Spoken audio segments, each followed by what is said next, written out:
The Civil War and the birth of the 8-hour movement. In the mid-1860s, Ira Stewart, a Boston machinist and father of the 8-hour movement, directed a letter to the Massachusetts Commission on the Hours of Labor. Stewart's prose captured the extent to which some 8-hour advocates felt they had embarked on an earth-shaking historical enterprise. Drawing, in a manner typical of the 8-hour movement, upon analogies from the Civil War experience, Stewart posited a gulf between the old shorter hours movement and the new. Reasons which were given in the 12 or 14-hour system for reducing to 10 are not reasons which have much weight for the proposed 8-hour reduction.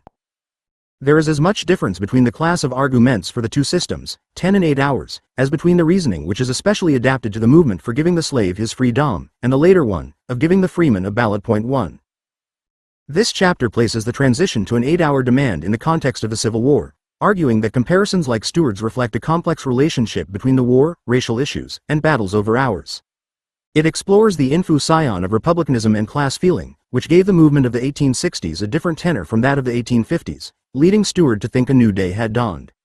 While instances of 8-hour agitation occurred much earlier, the emergence of a movement for the 8-hour day dates from the Civil War period.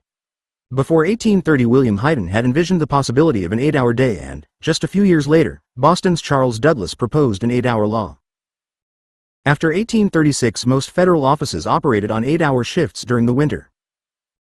In 1842, Charlestown, Massachusetts, shipwrights became the first American artisans to win an 8-hour day. An 8-hour organization with members from several crafts met in Philadelphia in 1850 and 1851, and during the former year. New York City carpenters engaged in the nation's first recorded 8-hour strike. By 1861, the national unions of iron molders, machinists, and blacksmiths had considered the demand. Point 2. Nonetheless, the 10-hour demand remained by far 81. The most common rallying cry of shorter hours advocates prior to the Civil War. By 1866, 8-hour organizations thrived across the nation. A vigorous labor press, hundreds of local organizations, and the National Labor Union supported the demand and caused legislatures that had not even considered 10-hour bills a decade before to debate 8 hours. Marx's observation from 1867, if florid, also fit the facts closely. Out of the death of slavery a new life at once arose. The first fruit of the Civil War was the 8 hours agitation, that ran with the 7-league boots of the locomotive from the Atlantic to the Pacific, from New England to California. 3. Before expanding on the way that the war against Southern slaveholders contributed to the fortunes and ideas of the 8-hour forces, 2 caveats are in order. One is that the rise of the 8-hour movement did not wholly end 10-hour agitation. Some labor reformers continued to regard the older demand as more practical. In Massachusetts, for example, James Stone, Speaker of the House in the state legislature, and others organized short-time committees, taking the name from British reform groups. Although the short-time committees stood apart from the trade unions and criticized the 8-hour leagues as counterproductive, their activities received attention in the labor press. As 8-hour prospects dimmed, the short-time committees even enjoyed renewed appeal, especially among women textile workers. Moreover, in many cases 8-hour activists were willing to allow for a 10-hour day on farms and in factories, at least for a transitional period. Point 4. The second caveat is that the war was not the only reason for the emergence of an 8-hour movement. Such a demand would have matured as skilled workers, most of whom had the 10-hour day or worked on piece rates, came into conflict with an increasingly mechanized industrial capitalist order. While building tradesmen remained very active in the 8-hour movement, leadership passed mainly to molders and machinists. Point 5. These trades had, since before the 1850s, undergone substantial changes. Large increases in the capitalization of firms, increasing division of labor, and technological advances helped to transform the two industries. A few of these changes, such as the introduction of the universal milling machine in machine shops during the 1860s, grew out of wartime invention, but most simply accompanied the rise of factory production. 6. Molders and machinists were skilled workers who often exercised a good deal of independent judgment on the job, but they were not displaced artisans whose position as journeyman in a small workshop had only just eroded. 7. As early as 1850, the typical Philadelphia machine shop worker labored in a shop that had 50 or more employees. Stove molding factories, such as those in the highly unionized Troy area, were similarly large by the late 1850s.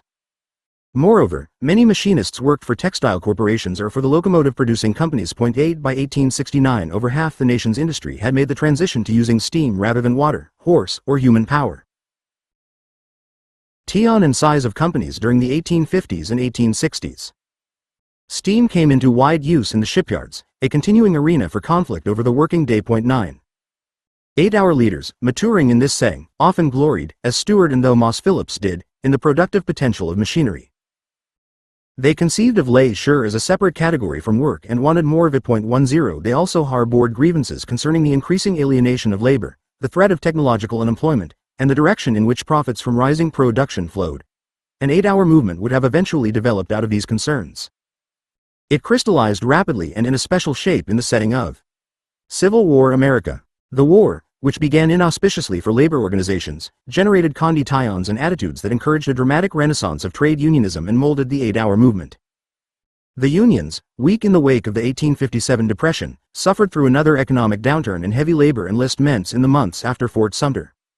Locals collapsed in many areas, and the three existing national unions failed to meet in 1861 and 1862. One Philadelphia local adjourned after enlisting en masse and resolved, "This union stands adjourned until the union is safe or we are whipped." 12. During the continued fighting, trade unionism rebounded. The discriminatory 1863 draft laws combined with inflation and the use of troops against strikers to convince many tradesmen that organization was required to equalize patriotic sacrifice. The shortage of available labor also improved the prospects of trade unions. 13. According to notices in Fincher's Trades Review, the period's leading labor paper, union strength grew from 79 locals in 20 crafts in December 1863 to 270 locals in 53 crafts 1 year later. By 1864, unions claimed 200,000 members. 8-hour agitation was strongly based in these unions, especially in large cities. 14. The 8-hour demand first became prominent in this setting of labor resurgence during wartime. Partaking of the martial and patriotic spirit of the times, the 8-hour advocates raised arguments that differed in style and content from those of 10-hour groups of the previous decade. They claimed the right to an 8-hour day as the just reward for the performance of working people in battle and in war production. Fincher's Trades Review, whose decision to append 8 hours, a legal day's work for freemen, to its masthead signaled a breakthrough for the new shorter hours movement, justified the 8-hour system as the nation's gift to working men in the army. As early as 1863, it proposed a scenario for how agitation for a law on the subject of hours should proceed. First, by agitation and action among ourselves. Then secure the cooperation of the army. Let the mechanics and laborers of our armies repeat the cry until it echoes from Texas to Maryland. 15. The labor press could also allude to the prospect that 500,000 men would enter the labor market anew upon demobilization and could argue that the 8-hour system was not just a debt owed to soldiers but a necessary break on post. War unemployment. 8-hour organizations in several locales built coalitions of veterans and laborers on this basis. 8-hour rallies seldom failed to include speeches by military heroes or to feature references to workingmen as the saviors of a beleaguered republic. This republicanism, reminiscent of the 1830s, led to the renewal of the custom of holding shorter working day rallies on the 4th of July, beginning in 1864 and 1865.16. Wartime advocates of the 8-hour day usually affirmed a willingness to wait until after the armistice for the system to take effect. Loyalty to the war effort tempered resistance to long hours, but there were limits on this acquiescence to the demands of war production. In one trade, the federal government itself attempted to extend hours. Under a law passed in July 1862, the commandants of the Federal Navy yards could require as much labor as was consistent with local practice in private yards. Using this statute, the Navy Department tried to start work an hour earlier in the Boston Navy Yard in December 1862. After a 2-day strike, work resumed under the old schedule. 4 months later, a similar extension of hours was given up in the Washington Navy Yard after the threat of a strike. Strikes over hours were rare in private industry. New York City longshoremen did walk out seeking a 9-hour day in 1864.17 and in San Francisco a series of shorter hour strikes occurred among bakers, bricklayers, ship joiners, laborers constructing street railway lines, and grooms in livery Santa Bless in 1863 and 1864. However, 8-hour advocates seem to have largely full-load Fincher's advice, not to take advantage of the demand for labor during the hostilities, and to have foregone shorter hours strikes. 18. For the great majority of Northern workers, the Civil War was a fight to preserve the Union. For many it was also a battle against slavery. The leaders of the emerging 8-hour movement were often committed to freedom for the slaves and sometimes merged anti-slavery and pro-labor arguments into a general indictment of class oppression. Ira Stewart, who was said to have dedicated himself to the movement for a shorter working day in 1851 at age 19, entered the labor movement in a period of sectional strife. Stewart, a machinist, may have fought with John Brown against Kansas slaveholders during the 1850s. He supported Wendell Phillips's egalitarian Reconstruction measures and identified the post-war struggle against labor's oppression with the struggle against slavery. Indeed, Stewart's theoretical innovations regarding shorter hours grew out of his exposure to anti-slavery arguments. Stewart contended, in the words of a supplet written by his wife, "Whether you work by the piece or work by the day, decreasing the work increases the pay. 20." But others had already made this point during the previous decade, basing their case on the fact that fewer hours meant less available labor power, which would drive wages up. Stewart's contribution lay in the much more complex argument that an increase in leisure would create new wants among workers and cause them to seek higher wages. For Stewart, this rising desire and ability to consume would act as the key factor in encouraging more production. New employments, according to Stewart, depend upon a more expensive style of living. He added, wealth cannot be consumed sparingly by the masses and be produced rapidly, and predicted that machinery would help meet the demand of better paid workers to consume. The entire economy would innovate more and produce more as a result of high wages, short hours, and increased consumption. 21. Most studies have found this theory a radical departure from the prevailing economic thought of the period, in that Stewart rejected the idea of a limited wages fund and began with pleasure and consumption rather than with sacrifice and productivity. But in the American context, Stewart's writings are not so surprising. Many of his criticisms of long hours and low wages paralleled the criticisms that Cassius M. Clay and others had long made against the Southern slave system. Many anti-slavery theorists regarded the inability of the slave labor force to consume as the chief barrier to economic growth in the South. Stewart appropriated such criticisms of the slave South and applied them to the post-war economy, which, according to his political economy of 8 hours, was still governed by logic suitable to chattel, slavery. 22. Other prominent 8-hour spokespersons shared anti-slavery convictions and applied them to labor struggles.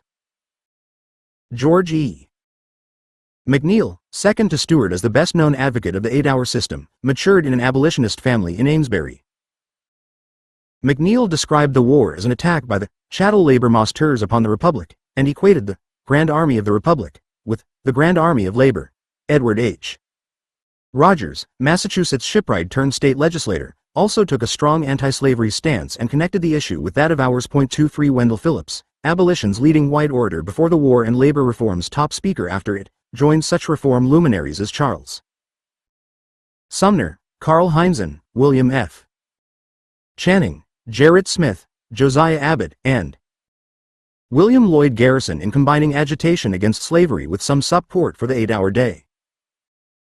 Phillips saw the defeat of the slave power as clearing the way for a new pro-labor campaign. No doubt, he wrote in 1865, the next great question for our country is the rights of the laboring class. 8 hours to make a working day is the first rule to be observed. 24. Such identification of the 8-hour movement with the war and with the liberation of slaves gave shorter hours activists a sense that they were agitating a question of historical significance for the Republic and the world. 25. Especially in the Boston area, where the first 8-hour leagues formed, organizers saw participation as part of an ongoing assault on oppression and misery. For Stewart himself, the 8-hour system, anti-pauperism, anti-aristocracy, anti-monopoly, anti-slavery, anti-prostitution, want, waste, and idleness. It further presaged an end to speculation, woman's endless drudgery, land, monopoly and war. 26. Other leaders also saw the 8-hour system as a first step linked to broader goals. Wendell Phillips foresaw the expansion of equal educational opportunity, and for Rogers and others the decline of alcohol abuse was in view. Similarly, broad claims came from supporters in other cities. Philadelphia's Fincher maintained, labor is equality. Labor is dignity. Labor is power. It is able to regulate its hours. From Detroit, Trevelyan echoed Fincher's sentiments and added, we are about to be emancipated. Proposals for a 6 and even for a 4-hour day surfaced and found a hearing before the city council in Boston. The anarchist Josiah Warren soon proposed that 2 hours of daily labor might suffice. 27. Nowhere was the connection between the liberating aspects of the Civil War and the feeling of high expectation among 8-hour advocates clearer than in the music surrounding the movement for a shorter day. Tunes from war songs and images from the conflict recurred in shorter hours music. E. R. Places, A. Song of 8 Hours described the anticipated triumph of the shorter working day as a jubilee, the same word used by ex-slaves to describe the coming of their freedom. Another of Places songs, James Brown's Body, paraphrased the Civil War tune and evoked, according to McNeil, a fervor equal to that present at the revival meetings of Dwight Moody. 28. The heritage of the war and the defeat of slavery also had more concrete effects in making possible a national movement to reduce the length of the working day. The Radical Republicans, a wing of the party that coalesced around the issues of emancipation, equality, and the use of federal power to reconstruct the defeated South, furnished many leaders of the campaigns for 8-hour laws, especially in Massachusetts, Ohio, and New York. 29 Ultimately, as David Montgomery has shown, the Radicals failed, as a group, to support the cutting of hours and to challenge freedom of contract as the guiding star in the relations between labor and capital. However, the importance of the Radicals lay not just in the specifics of their mixed record of backing or working against 8-hour laws in state legislatures. The existence of radicalism as a body of political opinion which explicitly encouraged national power and a national perspective on social issues was a significant. 30. Advocates of shorter hours, formerly hamstrung by the necessity of carrying on state-by-state agitation and answering the objection that if one state complied, it would lose industry to others, began to urge a national standard and a federal law during the Civil War period. Fincher repeatedly editorialized that state laws were insufficient, even counterproductive, and that a national statute was needed. German immigrants, some of them veterans of the revolutionary attempt to form a national republic in Germany in 1848, were in a good position to appreciate the limitations of an approach based only on the disparate actions of individual states. Often sympathetic to radicalism, German Americans brought a national perspective to the 8-hour movement. 311 of them, Joseph Weidemeyer, a Union Army officer, Marxist, and St. Louis County auditor, wrote, "Labor's interests are identical throughout the country, and they can expect nothing essential for them from the legislatures of the different states, and they can expect nothing from that party which advocates the breaking up of the country into small state sovereignties." 32. Most leaders did not adopt the predominantly national political orientation urged by Fincher and Weidemeyer. The state legislature remained the locus of political conflict over hours. 33 But the issue did come before the federal Congress repeatedly between 1865 and 1868 in the form of legislation providing for an 8-hour day for mechanics and laborers in the government's employ. Such a law, according to Stewart, would demonstrate the viability of the 8-hour day and have a symbolic significance equal to the legislation which had outlawed slavery in the District of Columbia. Stewart also proposed a strong federal statute to deny patent protection to private manufacturers not complying with the 8-hour rule. The campaign for 8-hour legislation for federal employees proved successful in 1868, after a national petition campaign the previous year. 34. The war and the successful struggle against slavery also made possible a national perspective by opening opportunities for agitation in the South and Midwest. For the first time, many among the formerly enslaved black workers in the South could contract for a set number of hours. Although task work prevailed in much agricultural labor after emancipation, some freed men and women demonstrated a commitment to working shorter hours. 35 Most contracts sanctioned by the Freedmen's Bureau specified a 12 or 10-hour day, but in Louisiana the Bureau prescribed 9-hour shifts in the winter. Black radicals associated with the New Orleans Tribune supported a further reduction to 8 hours, and in South Carolina a largely black state labor convention called, in 1869, for a 9-hour day for craftsmen and laborers. 36. For white workers in the South, the abolition of slavery guaranteed that members of labor organizations could no longer be threatened with replacement by slave labor. Southern and border cities became new centers of shorter hours agitation. Both the conventions attempting to rally national labor organizations to fight for the 8-hour day, for example, were held in former slave cities. In 1864, Louisville hosted the founding of the International Industrial Assembly of North America. Delegates there found it a propitious time to start a nationwide campaign to make 8 hours a legal working day, but these delegates never met again.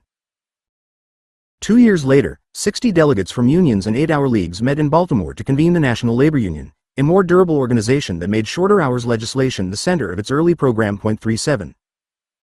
Baltimore was an appropriate site, since it had one of the most powerful local 8-hour movements in the nation. An estimated 25,000 had rallied there to support the demand in the fall of 1865, and in 1866 the city passed the country's first thoroughgoing municipal ordinance giving city workers an 8-hour day. Nearby towns in Delaware, Maryland, and Virginia also had active 8-hour leagues, as did the District of Columbia. 8. In St. Louis and New Orleans, strong 8-hour movements also developed after the abolition of slavery. The former city, America's third largest manufacturing metropolis by 1870, witnessed rapid unionization during the war. A city centrale formed in 1863, and the Daily Press, a labor paper begun by striking printers in 1864, soon carried announcements for labor organizations in 22 crafts. Over 30% of the city's wage earners may have joined unions by the spring of 1865. The press stressed the 8-hour goal during the latter months of the war, and on a bitterly cold November evening in 1865, the Trades Union League mobilized 10,000 for an 8-hour rally that prepared the ground for a local 8-hour league. Along with the banners of at least 13 local unions were slogans that had double meanings for the St. Louis workers who had fought to prevent Missouri from seceding. Union is strength, and none but.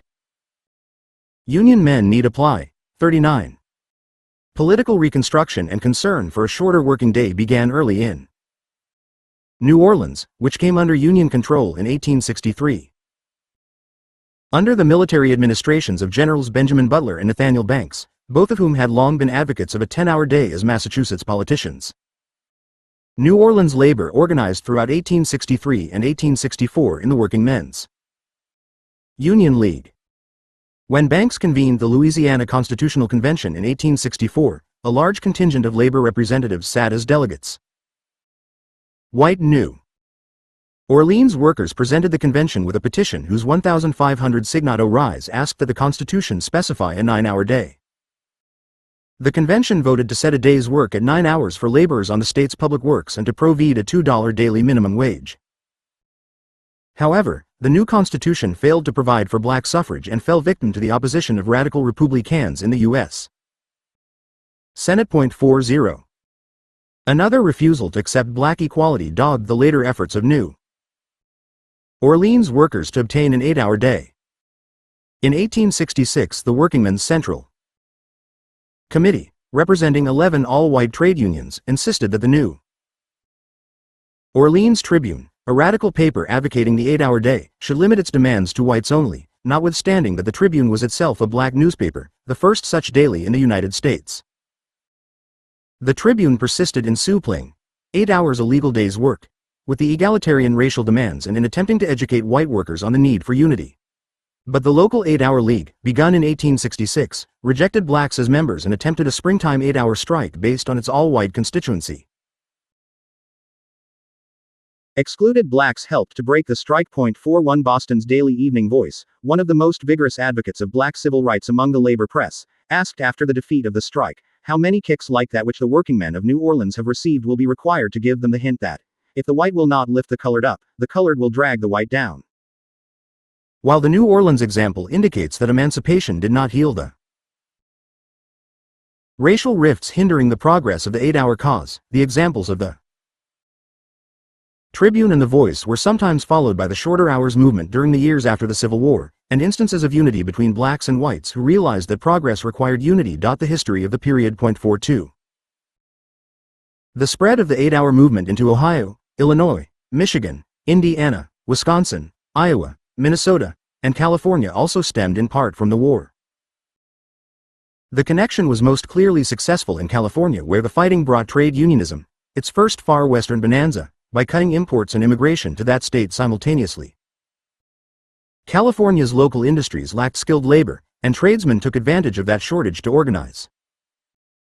In November 1863, San Francisco's Evening Bulletin noted a general disposition on the part of the operatives to strike. Wages were the main issue in these strikes, but during 1863 and 1864, retail clerks, bakers, bricklayers, construction laborers, and shipwrights raised the issue of the working day. 43. The 1865 election of the printer Alexander Kennedy as president of the San Francisco Trades Union marked the accession of the 8-hour demand to first place among the goals of organized labor there. Kennedy, impressed by the shorter hours arguments of Fincher's Trades Review, briefly tried to publish a Pacific counterpart to Fincher's paper in April 1865. His Journal of Trades in Workingmen survived but a month, but he managed to publicize the issue of hours through his inaugural address to the Union. The City Central circulated 4,000 copies of his speech, in which Kennedy referred to 8 hours as a demand, which should unite every class of laboring men, one of the most important reforms within the scope of your duties. House carpenters convened a mass meeting of 8-hour supporters from the San Francisco area in December 1865. That gathering undertook a petition drive for a state 8-hour law. The petition campaign extended the agitation to other California towns. It generated 11,000 signatures, 22 feet of them, in 3 months. In 1876, the legislature passed an 8-hour statute, complete with a loophole allowing for contracts requiring a longer day. 44. The Civil War also brought working-class patriotism, labor shortages, and inflation to the Midwest and, as Eugene Roseboom observed in his study of Ohio, made labor organization necessary. While the conflict probably failed to stimulate economic growth or great institutional change nationally, it had an impact on the Midwest. 45 As rural youths went to the front, farmers purchased mechanical reapers and mowers to replace their labor power. In 1864, 90,000 such machines were sold. In 1859 only 125,000 had existed. 46 The war may also have increased the rate of industrial growth in the Midwest, though this was not true for nation as a whole. Annual series of production in various industries are too inaccurate to permit the pinpointing the exact occurrence of the growth that took place between the censuses of 1860 and 1870. For the decade, the censuses show a 262% value-added increment to Illinois' mining and manufacturing prod UCT, a 394% increase for Missouri, which increasingly saw itself as a part of the West rather than the South, and an 81.5% increase in the number of Ohio wage earners.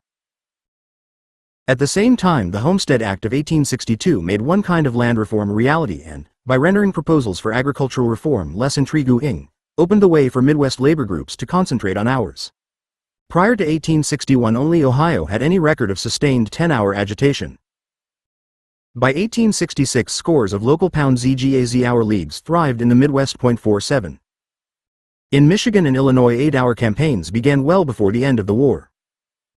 Richard Trevelick, whose organizing tours branched out from his Detroit base, was instrumental in spreading the movement throughout the Midwest.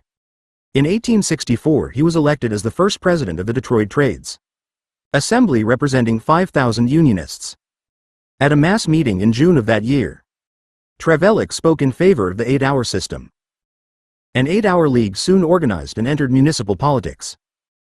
In the city elections in the fall of 1865, the league supported candidates from the major parties in some aldermanic districts and slated its own candidates in others.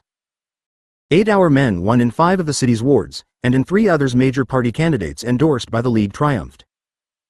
The city council adopted an 8-hour day for most city employees during the next year. By then, Detroit was just one of 25 locals in the Grand 8-Hour League of Michigan, which Trevelick also headed. 48. Chicago's Workingman's Advocate, a labor paper founded by striking printers, initiated the 8-hour movement in Illinois in the fall of 1864. Andrew S. Cameron, the Advocate's editor, quizzed candidates for the state legislature as to whether or not they agreed to introduce and advocate the passage of a bill to shorten the hours of labor. The responses, ranging from the Republicans' general opposition to the Democrats' proviso that shorter hours must be accompanied by a wage cut, caused the General Trades Assembly to warn that laborers would no longer be dupes of false statements and past hypocritical catchwords. The City Central's endorsements of candidates had little effect on the election results, but the Advocate and the unions continued to stress the 8-hour system. Workers in retail stores also discussed the necessity of reducing hours in the Dry Goods Clerks Early Closing Association. 49 In 1865 8-hour advocates held a large Independence Day picnic and an autumn rally in which 4,000 marched at night by the light of Chinese lanterns. The city's 8-hour league had 14 branches at the ward level, and branch meetings sometimes drew audiences of several hundred. By the end of 1865 the Grand Illinois 8-hour League had formed, and local organizations existed in such other Illinois cities as Springfield, Peoria, Bloomington, Cairo, and Centralia. Both parties appealed for 8-hour votes in Chicago in 1866 by supporting an ordinance giving city workers the shorter day. Municipal employees in Aurora won the same concession that year. In 1867, Illinois passed the nation's first 8-hour law. 50. Wisconsin may also have experienced some 8-hour activity during the war. Frederick Merck mentions public discussions on the subject in 1864 in Milwaukee. 51. In late summer of 1865, the issue became a prominent one. When William Swinton, traveling deputy of the International Union of Machinists and Blacksmiths, visited Milwaukee on an organizing tour in the Midwest, he found an audience eager for his address on the hours of labor. A local 8-hour league came together on the early September evening of his talk. The league made endorsements in the fall elections for the Wisconsin Assembly on the basis of each candidate's stance on 8-hour legislation. The backing of the 8-hour league probably influenced a pair of Milwaukee elections in favor of Democrats who supported such a law. The Milwaukee Sentinel complained that 2 outstate races may also have hinged on the omnipotent aid of the 8-pointed star.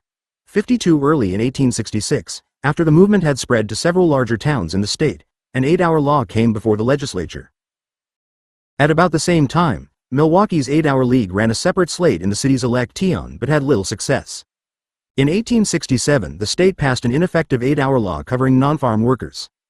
The Wisconsin movement, interestingly, tended to run ahead of trade unionism so that some workers, such as Milwaukee's carpenters, organized their crafts only after shorter hours activity. 53. Indiana, like Wisconsin, was a thinly unionized state and, in 1860, had no city of over 20,000. The record of its movement is a useful reminder that a high degree of urbanization was not a precondition for the growth of 8-hour sentiment. 8-hour activities started in Evansville, Indianapolis, Fort Wayne, Richmond, Terre Haute, LaPorte, Madison, and New Albany during late 1865. The scenario usually involved a visit from Swinton or Fincher at a meeting initiated by a small local chapter of the Machinists and Blacksmiths or by a carpenters' union.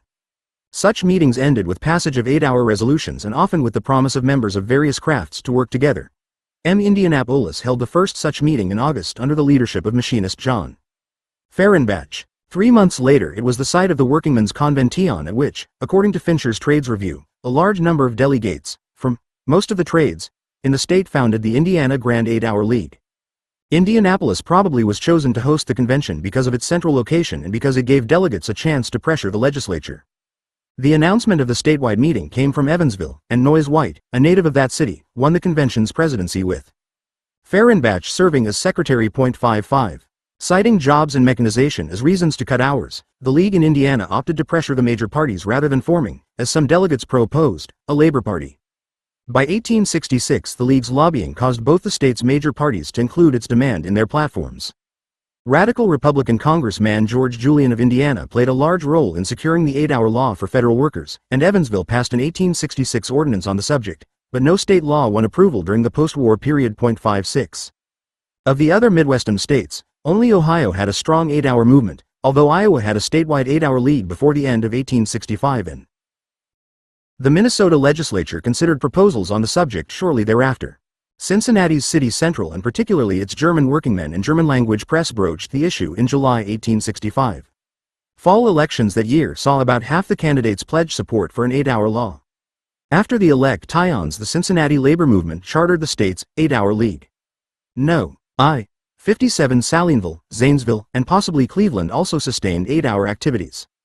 Columbus had an active local organization and on at least one occasion, that of an immense meeting, to hear Fincher speak in December 1865, 8-hour advocates came there to impress legislators with a show of strength.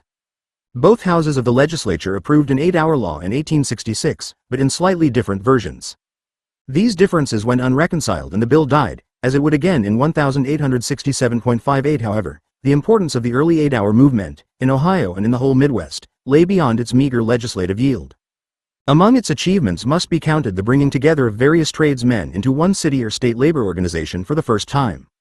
From east to west, north to south, Fincher wrote in 1865, "The cry has gone forth. 8 hours shall be a legal day's work." 59. This chapter has reversed Fincher's emphasis by concentrating first on the South and Midwest. Nonetheless, the Northeast remained the hub of the shorter hours movement. With the transformations wrought by the war, the shorter hours caused there involved unprecedented numbers of workers. If the figures given in the labor press are correct, as many as 67,000 participated in 6 8-hour demonstrations near the eastern seaboard between March and December 1865.60. As in other regions, the agitation largely matured during or immediately after the war. Prior to the end of 1865, 8-hour meetings had occurred in Philadelphia, Boston, New York City, Newark, Paterson, New Brunswick, Buffalo, Albany, Rochester, Pittsburgh, Brooklyn, Fall River, Lawrence, Providence, and Jersey City, and had even spread to towns like Brownsville, Pennsylvania, and Boonton, New Jersey. Massachusetts had 14 local 8-hour leagues by October. 61 legislators in the Bay State and New York took sides on the issue, and several city councils considered 8-hour ordinances.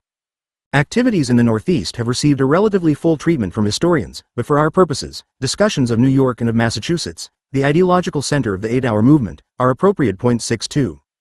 New York illustrated several common aspects of the 8-hour movement in the Northeast. New Yorkers initiated agitation on the subject well before Appomattox. From the start, trade unions played a key role in raising the issue and in carrying it into politics. In January 1864, the Iron Molders International Union met in a national convention in Buffalo and, on the suggestion of William Silvis, resolved to begin education on the 8-hour system. The following July, Brooklyn Unionists followed the lead of the city's carpenters and organized a group to inquire whether candidates for the state legislature supported an 8-hour law. The New York Sun decried the mixing of labor and politics, but the workingmen persisted, supported even by Fincher, who is generally regarded as the main advocate of an apolitical labor movement during this period. 63. At the beginning of the next year, the National Association of Journeymen Plasterers adopted the 8-hour standard at its convention in New York City. Carpenters followed suit at the same site in September. 64. A February 1865 mass rally in New York City, described as one of the largest indoor meetings ever held in the city, concerned both wages and hours and took place in the early closing Association Hall, a meeting place of white-collar workers. A representative of the Dry Goods Clerks Early Closing Association convened the rally, and the Carpet and Furniture Clerks Association also participated along with many craft unions. Such cooperation was typical of the solidarity around the question of hours among various trades and between white-collar and manual workers in the Northeast. 65 Other New York actions continued a united willingness to combine trade unionism with political action. During the winter of 1865, the union-based New York State Workingmen's Assembly called for a nationwide convention to devise the most eligible means to secure to the workingmen 8 hours labor as a legal day's work. That call generated no national action, but organization within the state grew. During the next 9 months, Buffalo unions formed an 8-hour group, and over 6,000 turned out for an 8-hour picnic in Rochester. Organized workers in New York City's Arbeiterbund, a German city central, overwhelmingly approved the demand. Their president shared the rostrum with the head of the Workingmen's Union, the English-speaking city Centrale, at a large December 8-hour rally at Cooper Union. In autumn of 1865, another state labor convention passed a series of resolutions calling for an 8-hour law and began a petition campaign on the issue. 66 By the following March, the petitioners had secured as many as 27,000 signatures, an unprecedented number for the shorter hours movement in any state. The State Workingmen's Assembly, convening in Albany to pressure the legislators, entertained a proposal for a statewide general strike to force consideration of the law. This strike proposal was not carried out, however. Through the efforts of George A. Branderth and other radical Republican legislators, the measure did reach the House floor, where it lost by a 64-53 vote. 67. Almost immediately thereafter, 10,000 Long Island area workers in the shipbuilding industry unsuccessfully attempted to gain the 8-hour day by striking.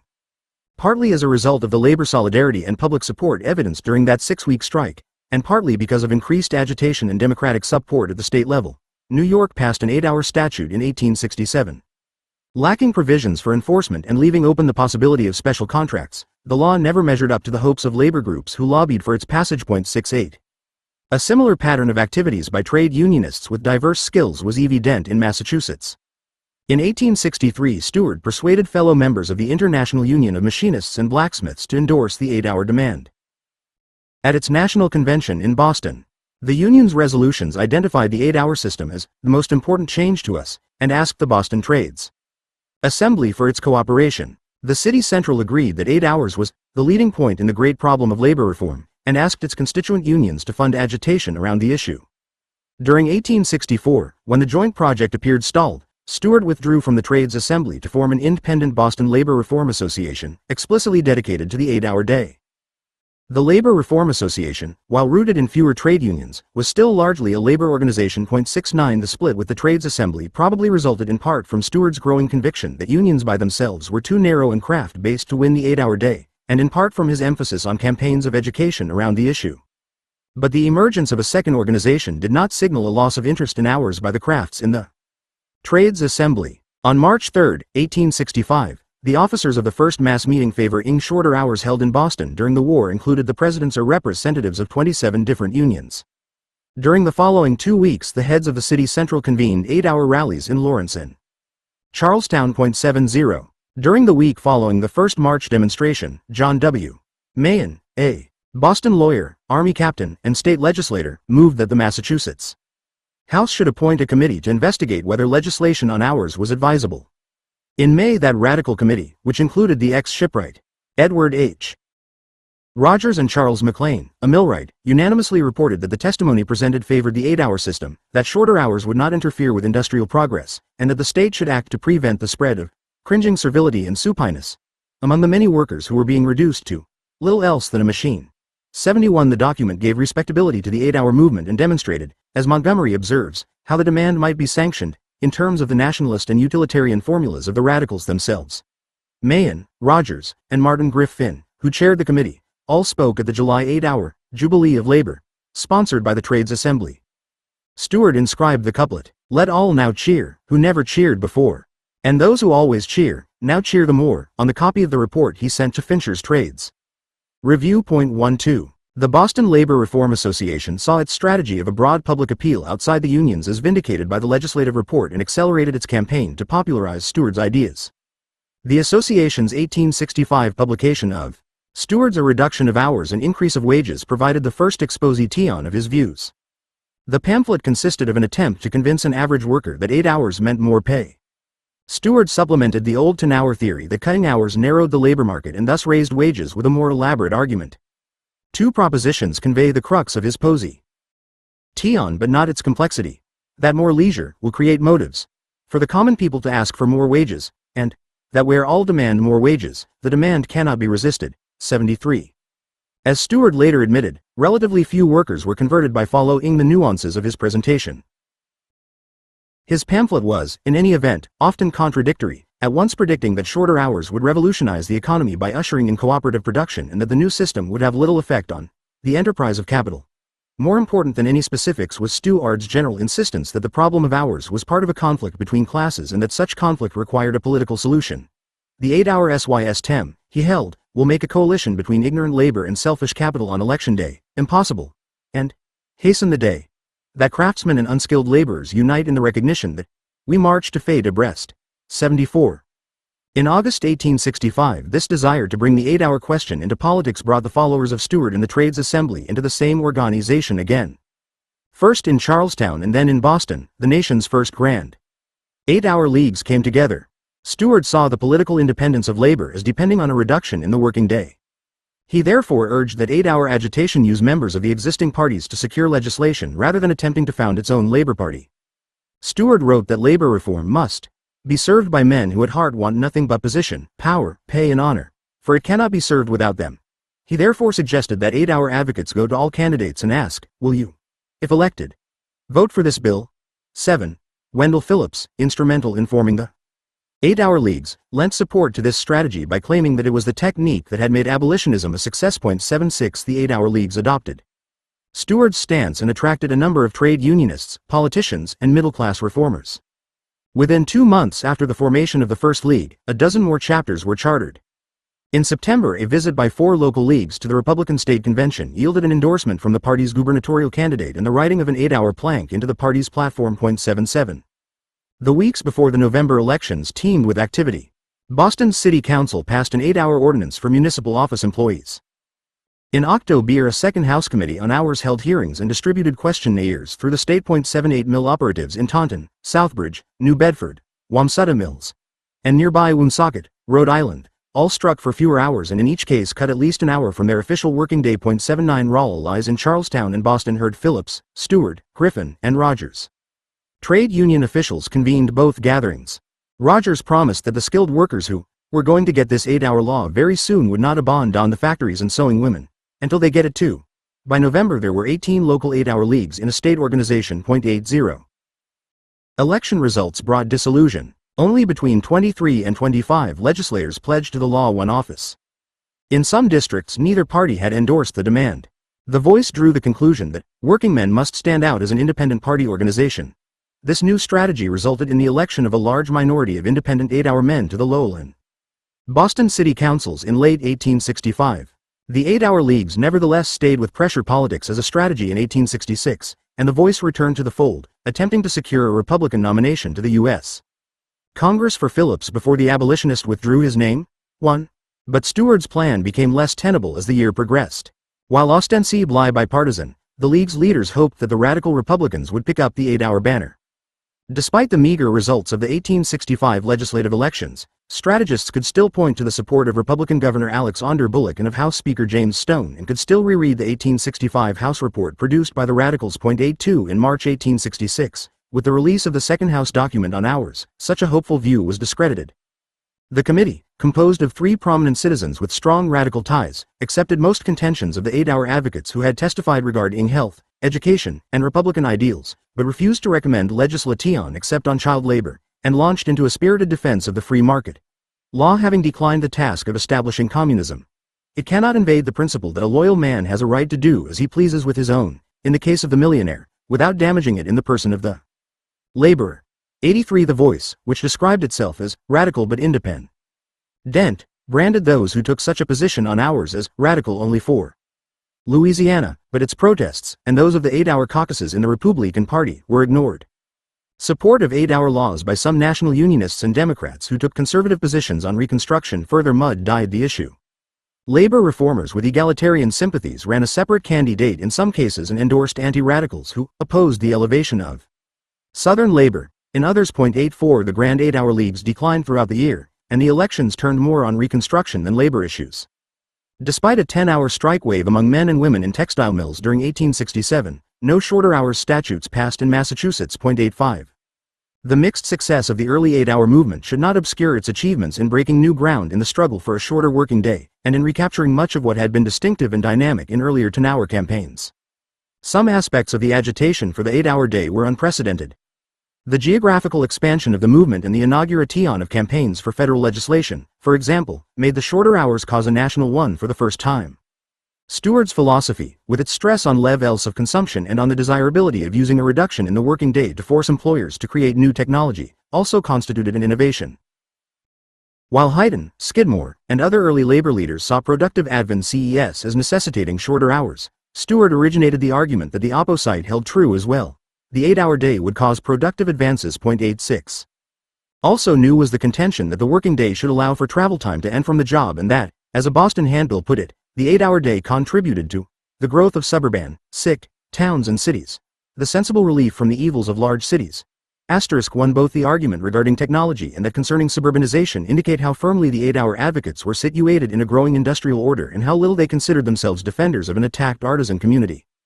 8-hour advocates also reiterated the argument, common in the 1830s and 1840s but submerged in reform rhetoric of the 1850s, that the shorter hours issue was part of the broader antagonism between capital and labor.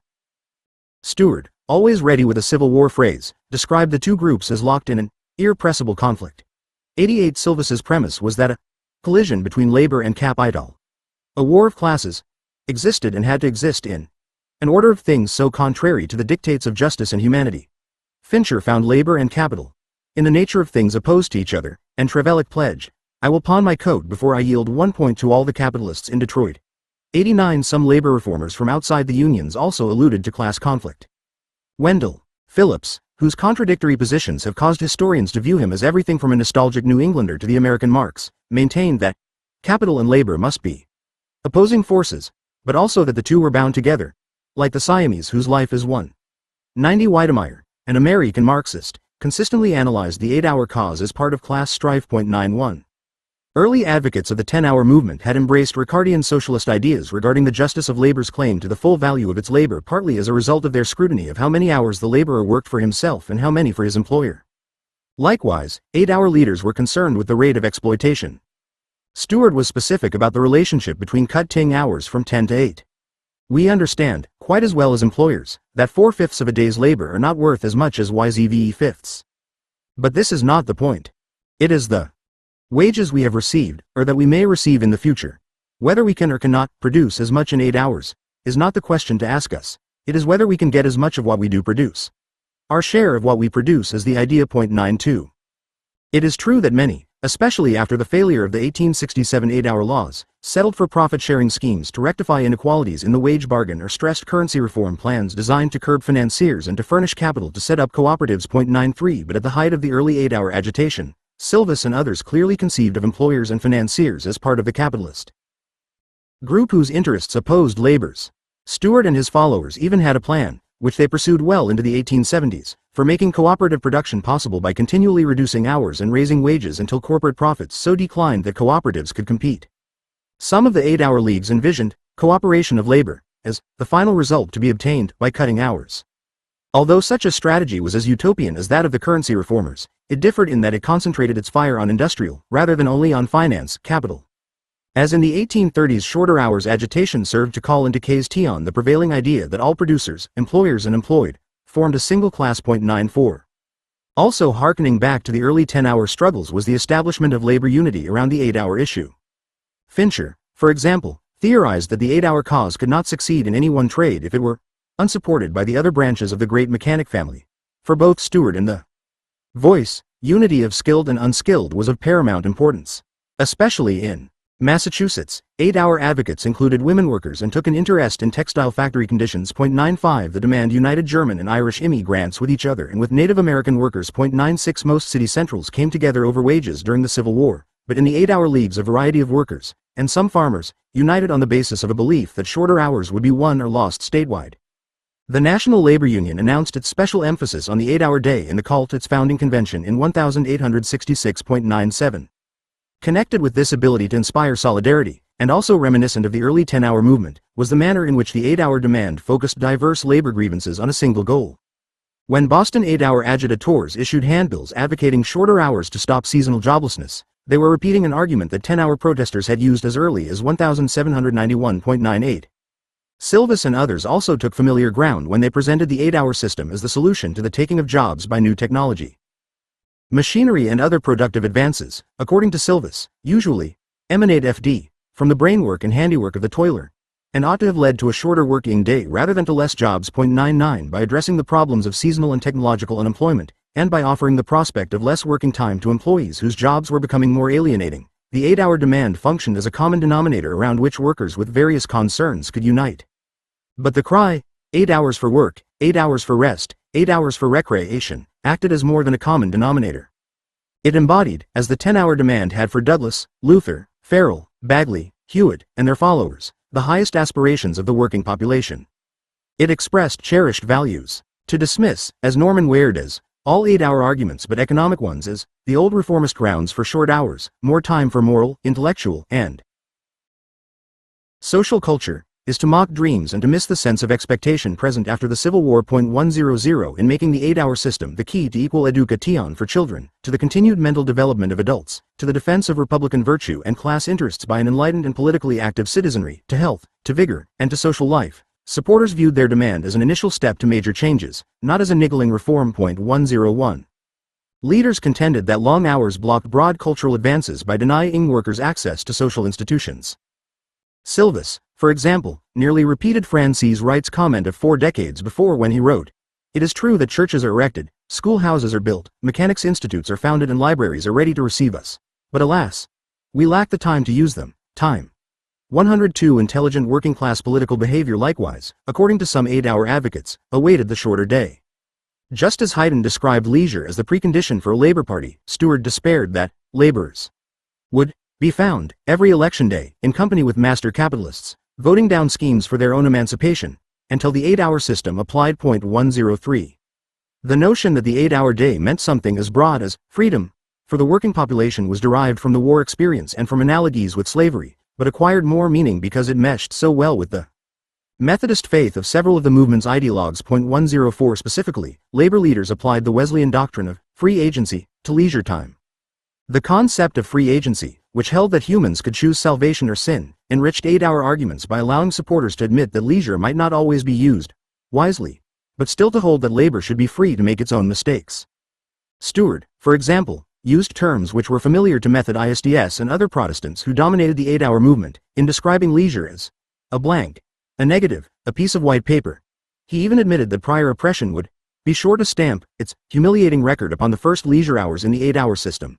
But he discounted the possibility of errors as a reason to refuse implementation of the 8-hour system. Answering such objections with a quote from Macaulay, he wrote, "There is only one cure for the evils which newly acquired freedom produces, and that cure is freedom." 105 The concept of free agency allowed for a long-term view of the progress that might accompany the shorter day. Progress that would occur unevently, with setbacks, and not the first day nor first week. In calling upon employers to grant the freedom that the deity did not deny, 8-hour advocates aligned themselves with powerful Protestant religious sentiments, much as Seth Luther had done long before. 106. Continuity between the 10 and 8-hour movements characterized the record of both issues in combining political action and strikes. Successes of labor parties that formed around the 10 or 8-hour plank were rare. But the pattern of labor unions supporting broader organizations to pressure the major parties, and of frequent consideration of the need for an independent labor party by those most active in hours agitation, held in the 1860s as well as in the previous 4 decades. In 1865 such political action seldom existed alongside the tactic of striking, but in 1866 and 1867 the two tactics complemented each other. 107 Only Stewart, among the 8-hour movement's major leaders, opposed strikes.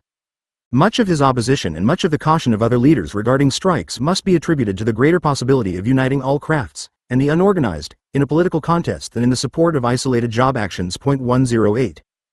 The 8-hour agitation during and just after the Civil War thus showed marked affinity to the 10-hour movement preceding it.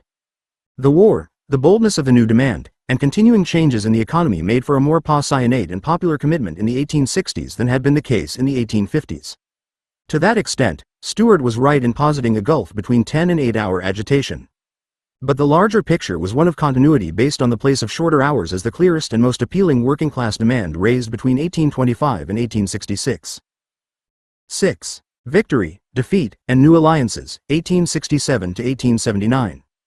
In the years following the Civil War, the apparent accomplishments of the political movement for a shorter working day were impressive. Not only did 8 states pass 8-hour laws by 1868, but during that same year, Congress also approved a statute making 8 hours a legal day's work for employees of the national government. However, in each instance, the laws either lacked provisions for enforcement, contained loopholes, or became objects of conflicting interpretation. In no state did workers uniformly gain an 8-hour day, and only in New York City was there a general local change to that standard. The story of the 8-hour movement during Reconstruction is thus one of reaction to disappointment in the wake of the Republican euphoria bred by the Civil War. At different times in different places during the late 1860s, the labor movement learned either that its forces were insufficient to secure shorter hours laws or that the laws themselves were ineffectual. The collapse of confidence that political action would usher in the 8-hour system gave rise to jettisoning of the shorter hours demand by some politically inclined and cooperative-minded labor leaders, and to the search for a viable strategy by those committed to continued struggle. During Reconstruction, working-class enthusiasm for the 8-hour day remained high despite defeats and despite a major economic depression. Within labor leadership, new alliances formed among veteran followers of Stewart, young socialists, and trade union leaders who still favored emphasis on the hours issue. The frustrations of the political 8-hour movement in 1867 and 1868 are exemplified by the fate of legislation in Massachusetts, where it failed to pass, and in Illinois, where it passed in ineffective form. Most other states with 8-hour legislation, including Connecticut, Missouri, Wisconsin, and Pennsylvania, followed the pattern of practical stasis despite legislative victories. Only in New York, where massive strikes both preceded and succeeded passage of the statute, did some substantial adoption of the 8-hour day take place. There, as elsewhere, the pattern that emerged was one of strikes to enforce what the law could not provide. 101. In Massachusetts, the political thrust for an 8-hour law was blunted by 1867, but, largely independently of the leagues, factory workers took up the hours demand that year. Although the issue arose in several factory towns through the efforts of either spokespersons for the leagues or, more commonly, through lectures by political 10-hour reformers from the 1850s who helped to organize short-time committees, rank-and-file workers acted in several instances to mount prolonged strikes that the reformers did not counsel. 2 What began as a petition campaign, replete with educational forums on shorter hours, could quickly spill over into a work stoppage. Among the reasons for this incidence of direct action were the militancy of skilled immigrant textile workers, especially experienced British trade unionists, and a growing practice of presenting 10-hour petitions to local owners as well as sending them to the legislature. Point 3. The first breakthrough for the short-time committees, which stressed that an hour demand is more realistic for textile workers than a call for 8 hours, occurred in Fall River. In that textile centre, with a high concentration of immigrant weavers and spinners from Lancashire and Yorkshire, a committee cited unemployment and low pay as its reasons for circulating a 10-hour petition in the fall of 1866. When employers at the city's 22 mills refused to consider the demand in the absence of its adoption by corporations in Lawrence and Lowell, workers shut the town's factories with a 2-week strike. The settlement, negotiated with the help of Samuel A. Chase, a Republican state legislator, provided that Fall River's mills would convert to a 10-hour schedule. This transition gave spirit to 10-hour advocates throughout Massachusetts, and in Connecticut and New Hampshire as well. The capitulation of Fall River's mills also signaled a split in the position of owners regarding the working day and made it impossible for employers to argue that they were following form in adhering to the longer working day. Indeed, the Fall River owners became advocates of the 10-hour system, testifying before legislative committees on its behalf and even granting paid time off to textile organizers whose touring efforts seemed likely to force competitive mills in other cities onto the same standard. Point 4. In the wake of the Fall River victory, agitation in other mill towns grew. The Mule Spinners of New England, a small body of skilled workers, had already set April 1, 1867, as a target date to institute the 60-hour week. 5. After Fall River's adoption of the system, the goal seemed well within reach. Short-time committees met with increasing frequency, providing a forum in which the spinners and weavers could exercise leadership but also cultivate ties to the unskilled operatives and to reformers from outside the mills. In Lowell, where the mayor and other prominent local politicians supported the demand, women formed the Ladies' Short-Time Committee, which, according to one historian, practically took command of the movement there. At their meetings, the women occupied the floor while men sat in the balconies. The Ladies' Short-Time Committee voted aid to strikers in other cities and influenced the Hamilton Corporation to rehire a discharged female worker who had testified for shorter hours before the legislature. Point 6. The key contest over hours took place in New Bedford, a city that grew with the whaling trade and had but 2 textile factories. New Bedford nurtured an active middle-class reform tradition, in which none were more prominent than the Howland family, principal stockholders in Wamsutta Mills. Rachel Howland, wife of the son of the mill's founder, delighted in touring the factory to exhibit to visitors the pleasant working and living environment it provided. Though Moss Bennett, the paternalistic young agent at Wamsutta, was as reform-minded as his employers and, on January 1, 1867, took action on his own initiative to match the Fall River owners by putting his 1,050 workers on the 10-hour schedule. When Bennett reneged and announced re-establishment of the 11-hour day beginning on February 1, Wamsutta Mills erupted in class conflict. Point 7. Skilled employees responded to the increase in hours by convening a public meeting in a local church. At that gathering, local ministers Isaac Knowlton and Isaac Coe, the latter doubled as a state legislator instrumental in child labor reform, helped engineer a compromise under which the 10-hour schedule would continue until March 1 and would remain in effect thereafter if other mills adopted the new timetable. The negotiating committee, dominated by weavers and spinners, also accepted a 9% wage cut for day laborers as part of the package. Day laborers complained of the cuts and for 2 weeks resignations and on-the-job discussions among workers disrupted production.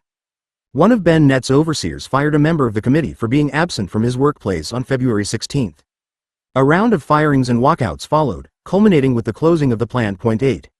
600 workers, 100 of them females, mapped out a strike strategy at 8-hour League Hall. Their demands had by now broadened to include amnesty for fired committee members and a firm commitment to the 10-hour day at the pay rate formerly received for the longer day. With the day laborers, skilled spinners, and weavers united, the movement organized a mass rally at the City Hall, and a relief committee for the strikers was formed. Aid came from like-minded workers in Fall River and from Lowell, where women led the strike support. Management, like labor, perceived that the eyes of the textile industry in the Northeast were on Wamsutta Mills. In a counter-proposal to a committee of 3 townsmen, Bennett refused amnesty and insisted on an 11-hour day at 1866 wages. Bennett further announced his intention to reopen on March 9. The strikers, who voted unanimously to reject Bennett's offer, built an enthusiastic rally on the eve of the projected reopening. On March 1, less than a seventh of the full workforce, even by company estimates, reported to the mills. The strikers claimed that not a score of strikebreakers went to work. Strike-breaking skilled workers from Rhode Island, drawn to New Bedford by promises of $2.25 a day, generally reversed field when they confronted female strike patrols, and aroused citizenry, and the offer of a paid fare home. 10. The strike looked solid, but on March 2 the strike committee met with Bennett and suddenly put forward another compromise. This time the proposal called for a 10-hour trial period from April 1 to July 1 and an extension if Lowell, Lawrence, or the Massachusetts legislature embraced the shorter schedule.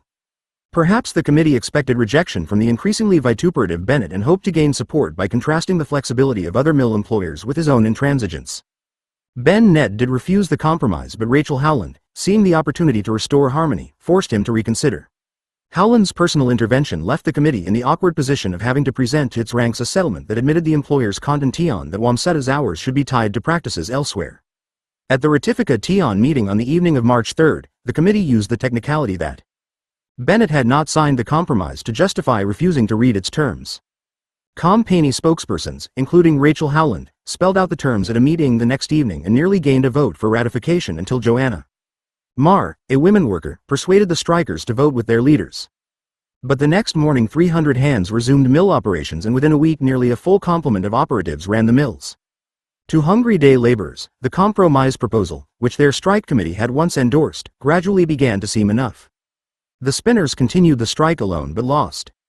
The entire EPI soda, as David Montgomery has suggested, not only set the pattern for defeats elsewhere but graphically illustrated the failure of the middle-class reformers to support shorter hours over the free market and high profits. 12 The events at Wamsutta Mills also predicted the specific weakness that would be fatal to the 10-hour movement in other textile cities. The spinners, organized as a craft union, determined to go it alone in Lawrence, Lowell, and Manchester, New Hampshire. They insisted on an April 1 transition to the 10-hour system despite the disillusioning impact of the defeat in New Bedford and the lack of preparation among day laborers for a strike. The division between skilled and unskilled, aggravated by the corporation's policy of applying wage reductions selectively against the unskilled, left the spinners isolated. In most mills, employers locked them out before they had a chance to strike. In all mills, the April 1 movement lost decisively. A few employers unexpectedly began 10-hour experiments that spring, but in late 1868 the Lowell Corporation set a uniform 66-hour week, which became the standard for the industry outside Fall River. 3. It is difficult to imagine whether Massachusetts organizers and workers who failed on both the political and strike fronts felt the sting of the 1867 defeats most sharply, or whether their counterparts in states where legislative victories only revealed labor's inability to enforce the law suffered most. Indeed, the whole question of what organizers, let alone the rank and file, saw as the goal of 8-hour legislation is vexed. Ira Stewart, for example, advocated an assortment of laws at various times during his career.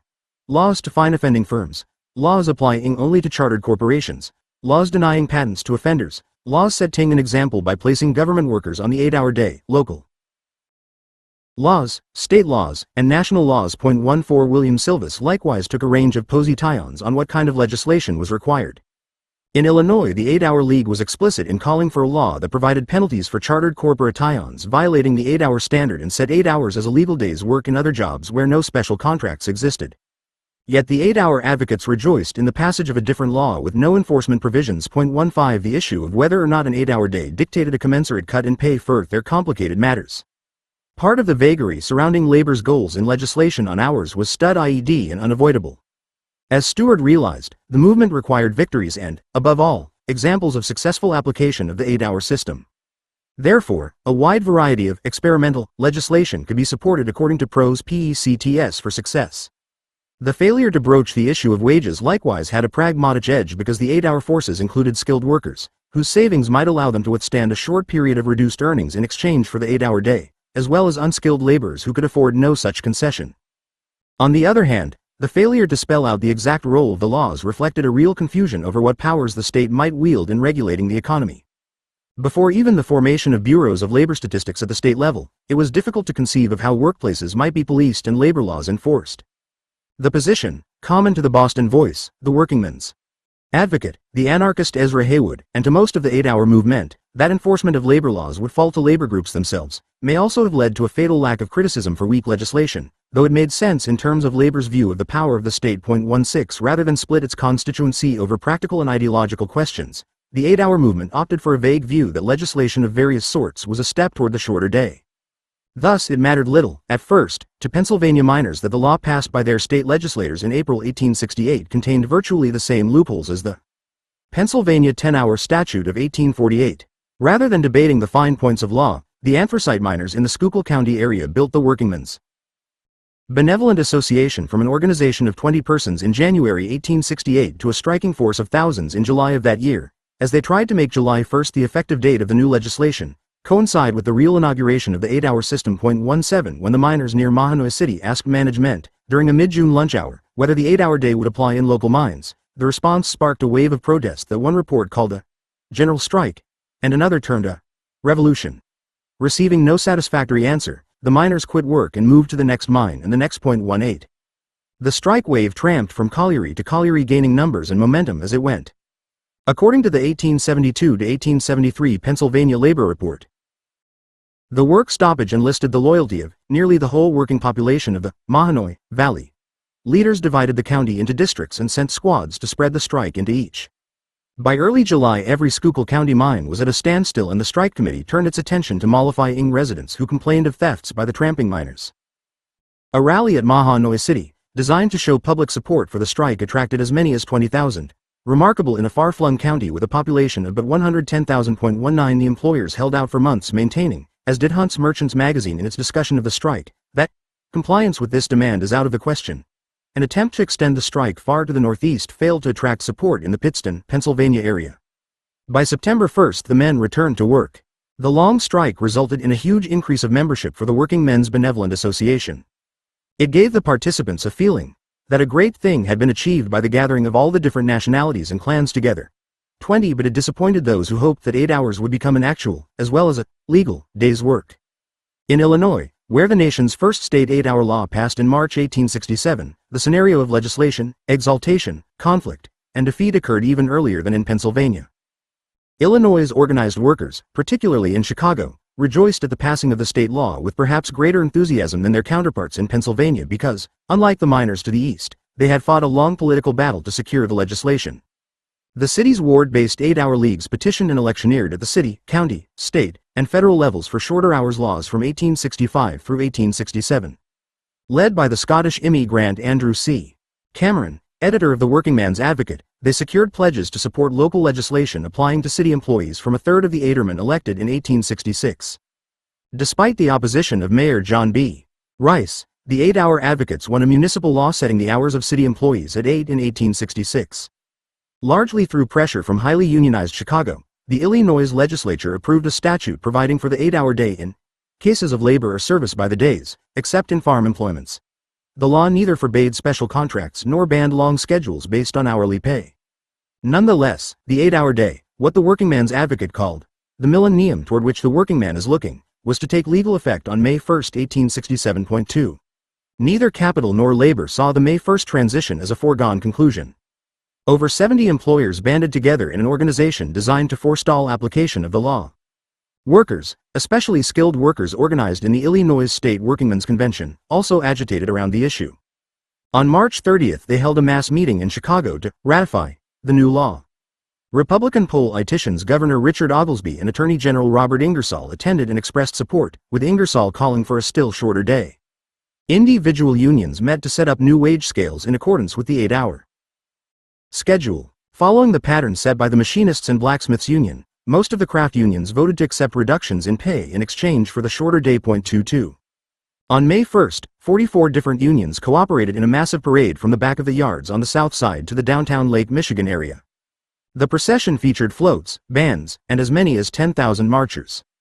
Mayor Rice addressed the crowd to encourage moderation and compromise, but speeches by Richard Trevelick and by local labor leaders urged insistence on strict adherence to the 8-hour day. 23 On the following day, strikes in car shops, freight depots, planing mills, lumber yards, packing houses, rolling mills, machine shops, and iron molding plants paralyzed the city. In Bridgeport, an Irish working-class enclave, the work stoppage was general, and at the massive McCormick Works, employees simply walked out after 8 hours of labor. Ship carpenters quickly won the 8-hour day, as did some workers in other crafts. Crowds of 8-hour supporters in Bridgeport undertook to spread the strike by roving the city, closing down plants, and menacing strikebreakers. Anti-labor papers, including the Chicago Tribune and New York Times, made much of the riotous behavior of the crowds, especially after May 4 when the mob swelled to 5,000 and battled with police.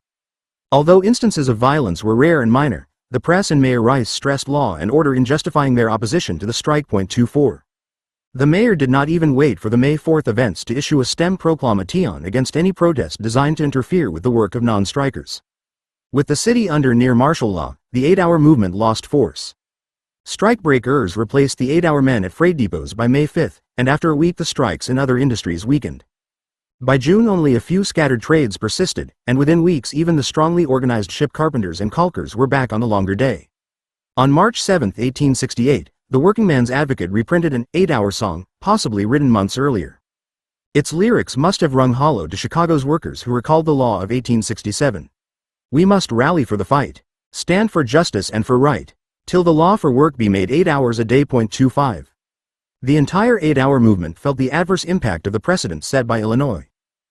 A small wave of strikes and protests in Missouri, when that state's 8-hour law took effect in May 1867, paralleled the events in Chicago in time but never gained much strength except among bricklayers, whose struggle was also unsuccessful. 26. In Wisconsin, the 8-hour law applied after July 4, 1867, but trade unionists there, especially the Machinists and Blacksmiths Union, decided not to press the issue aside from having a small parade in Milwaukee. Nor was the 1867 8-hour law in Connecticut more productive of change. According to the first report of that state's Bureau of Labor Statistics, the 1867 statute had no particular effect upon previously existing relations. 27. Labor leaders also had two other ambiguous examples to which to react during 1867 and 1868 in assessing the usefulness of state intervention regarding labor hours. The New York Statute of 1867 was part of a process that led to the establishment of the 8-hour day for some craftsmen, but the small size of the gains and the role played by trade union pressure rather than the law in securing them, assured that few would conclude that such legislation per se was of great value. To those who still hoped, as Andrew Cameron did, that the sanction of our national legislature would accomplish what state laws had failed to do, the second example proved more troubling. 28. Not only did the 1868 federal 8-hour law for manual laborers in the national government's employ fail to generate imitation among employers in the private sector, it also gave rise to a series of problems regarding enforcement and wages. From the first days of the New York City Workingmen's Union during the Civil War, New York witnessed strong political pressure based among trade unionists in support of an 8-hour law. From March 1866, the trade unionists also showed an awareness of the strike as a weapon for influencing government policy and for forcing accession from individual employers. As discussed above, the defeat of 8-hour legislation in 1866 came despite the threat of a statewide general strike, and preceded a long but unsuccessful strike of from 4,000 to 10,000 ship carpenters and caulkers in New York City. Like the shipwrights, Brooklyn rope makers struck in 1866 to demand shorter hours in the absence of legislation, seeking a 10-hour day rather than the 11 to 13 hours they had worked. A planned general strike in the building trades was also rumored. 29. The labor activities of 1866 helped to alert Democrats to the depth of feeling regarding hours. In 1867, as radical Republican legislators split on the issue, increasing numbers of New York Democrats rallied behind the 8-hour bill. Patrick Keaty, a Brooklyn Democrat who formerly headed the New York Practical Painters Association, introduced the measure in the state assembly. On March 27, the lower house accepted a version of the law which exempted farm labor and allowed contracts to contravene the 8-hour standard. In the Senate, the bill seemed destined to die in committee until the legislature received both a new round of 8-hour petitions and news of renewed threats of massive strikes in New York City. As the strikes materialized among journeymen in April, the Senate overwhelmingly passed the 8-hour bill. However, New York's governor did not sign the law until May 9, although it was to go into effect on May 30. The delay in the signing of the bill enabled organized labor in New York to ponder the defeat of the Illinois trade unionists whose protests in early May had failed to enforce an 8-hour law. The conclusion of the New Yorkers was that tight organization would be necessary to make the law work. Meeting in June, the State Workingmen's Assembly counseled against extreme measures and suggested November 1, 1867, as a realistic target date. The delegates hoped that the legislature would add to the law by making the 8-hour standard binding for all unionized workers in chartered corporations. In October, a delegation of workingmen urged that if no additions were to be made to the law, that the governor might at least issue a proclamation calling public attention to the unobserved statute. The governor declined and the trade unionists, who allowed the November deadline to pass, girded for a renewed struggle. 31. With the possible exception of a strike in the New York City shipyards, 8-hour advocates concentrated on legislative action during 1867. Seeing no results, unionized crafts in the building trades returned to the tactic of work stoppages in 1868. In March, New York City painters won the 8-hour day in union contracts, as did plasterers shortly thereafter. For most of the summer, a 14-week strike idled the city's bricklayers. Backed by large contributions from the plasterers and from tradesmen in other cities, 1,800 of the bricklayers succeeded in winning the 8-hour day with a 10% wage cut. 32. Although even the bricklayers' strike was only a partial success and the number of workers benefiting from the new schedule represented a small proportion of New York's wage earners, the gains of 1868 engendered a different attitude in New York than in the other states. The building trades leagues, which took form in New York City during the year, indicated the renewed confidence of many craftsmen that, whatever the failings of the law, shorter hours could be secured by trade union pressure and by solidarity among various crafts. 33. If the lesson of the several states, and especially of Illinois and New York, was that 8-hour laws mattered little unless backed by trade union pressure, the protracted disillusionment with federal 8-hour legislation further discredited the idea that a legislative solution to long working hours was possible. The disillusionment also helped sour the faith in political action of a generation of young militants, many of whom would later be active in the American Federation of Labor. The federal 8-hour law of 1868 was the first victory in Congress in the realm of social legislation governing the workplace and the first object lesson in how that legislation could be emasculated by courts and federal agencies.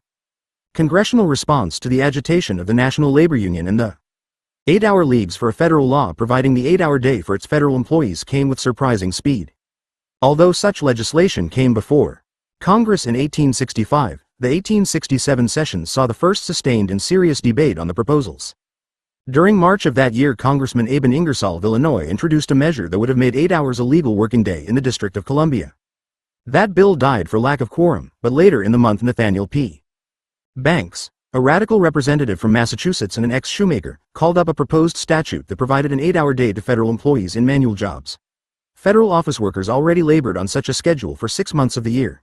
Banks's proposal, which had first been submitted to the Senate by George Julian, an Indiana radical Republican, passed the House by a voice vote but stalled in the Senate where an 18-17 vote sent it to die in the Committee on Finance. 34. A barrage of pressure from labor groups kept the issue before Congress. The NLU, meeting in Chicago, undertook a national petition drive in October 1867. When the forms reached the Senate the following spring, they included thousands of names.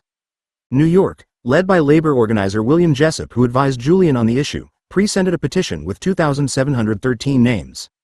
The NLU also sent delegations to President Andrew Johnson, who reportedly promised to establish the 8-hour day for government workers by executive order if Congress failed to act in 1868. Workers in the District of Columbia engaged in a series of protests to dramatize labor support for the law.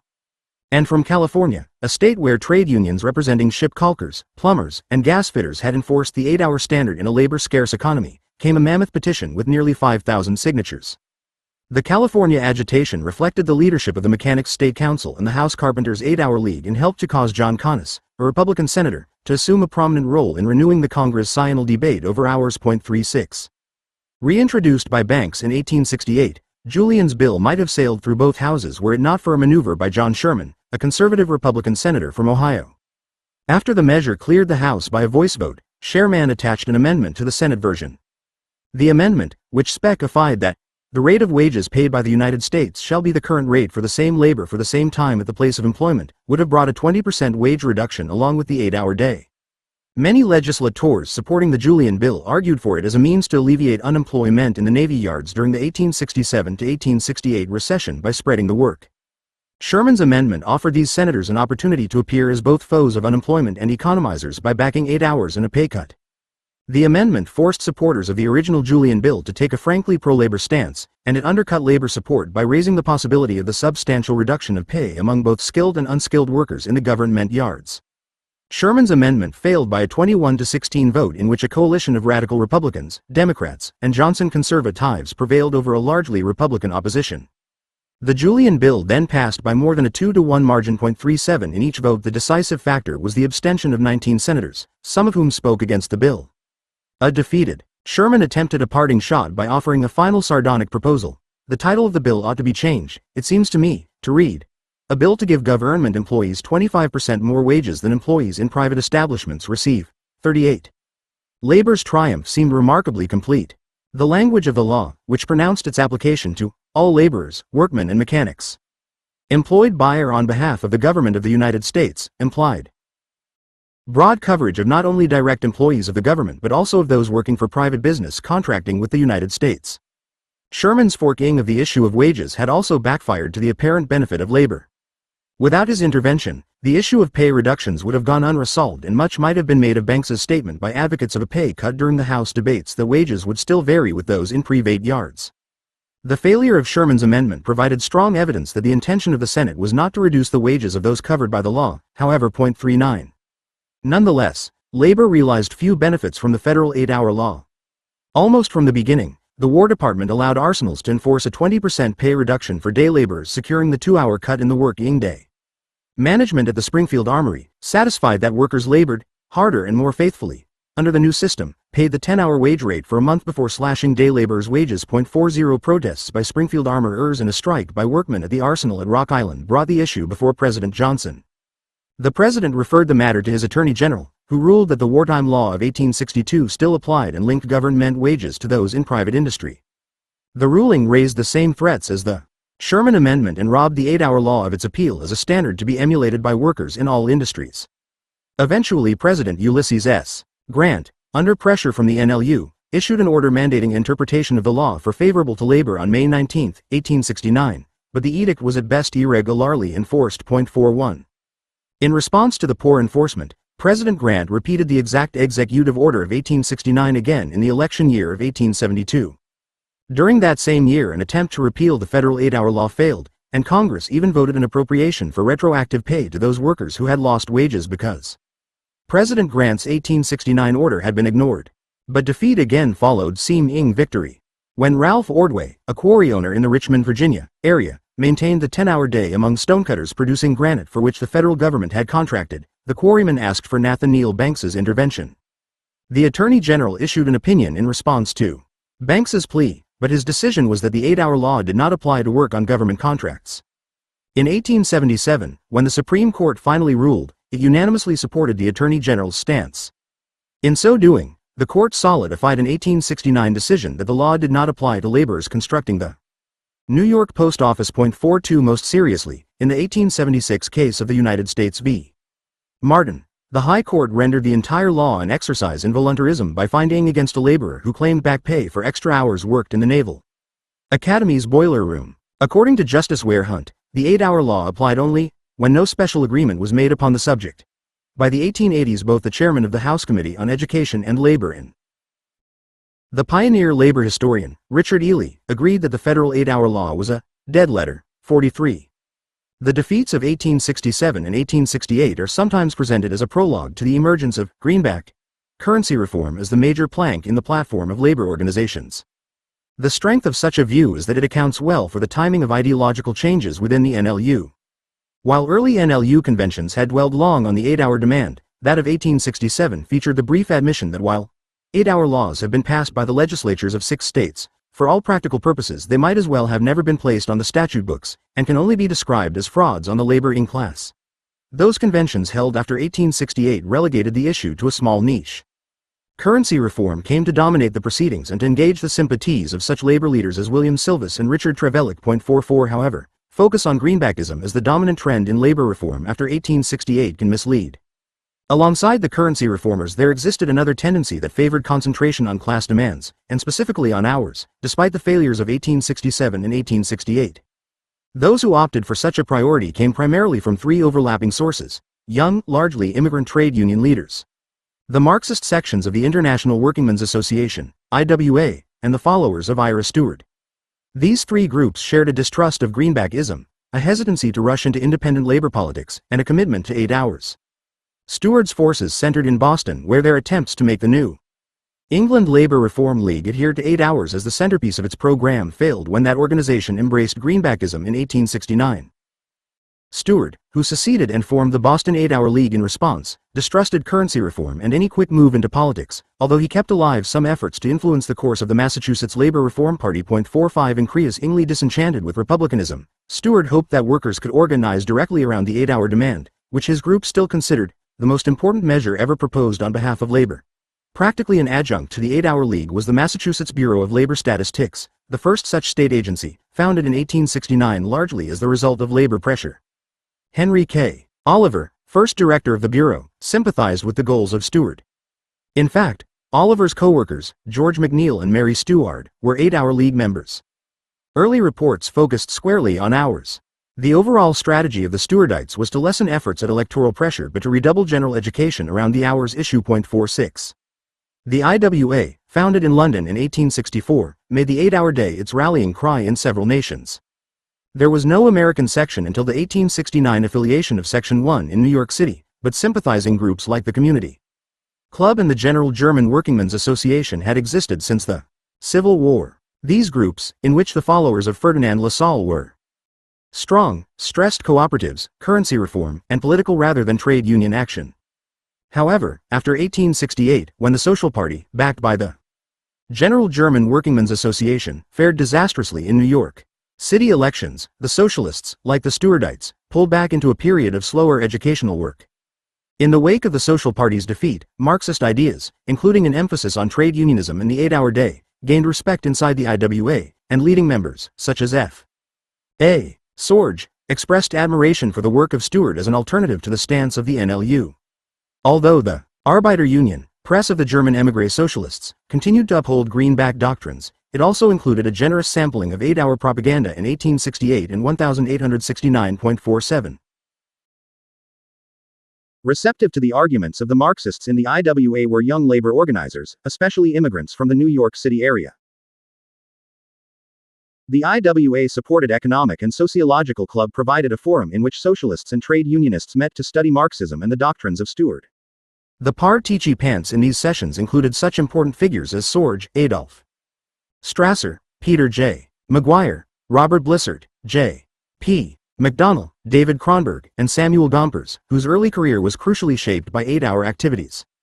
For Gompers and most of the other young organizers, some of whom actually joined socialist groups and some of whom did not, the polemic of Marx ISDS against Lassallean socialists had a special impact in that the Marxists asserted the tactical primacy of building strong unions. 48. Other union organizers also persisted in the struggle for a shorter working day. In New York City, William Jessup, head of the New York Workingmen's Assembly, and for a time a Greenbacker, became the leading figure among craft unionists who kept up the 8-hour fight. Many labor reformers continued to hold that the 8-hour day was the legal standard in states having legislated on the subject and urged election of officials who would enforce the statute while emphasizing the ultimate necessity of unions for enforcement purposes. 49. In more remote areas, newly organized unions were also beginning to raise the 8-hour demand. The coalition of Stewardites, socialists, and union organizers did not blossom at once, but in various combinations and various locales the groups began to work singly and together. Rather than seeing the defeats of 1867 and 1868 as an end, they reoriented toward educational activities and trade union tactics and began anew.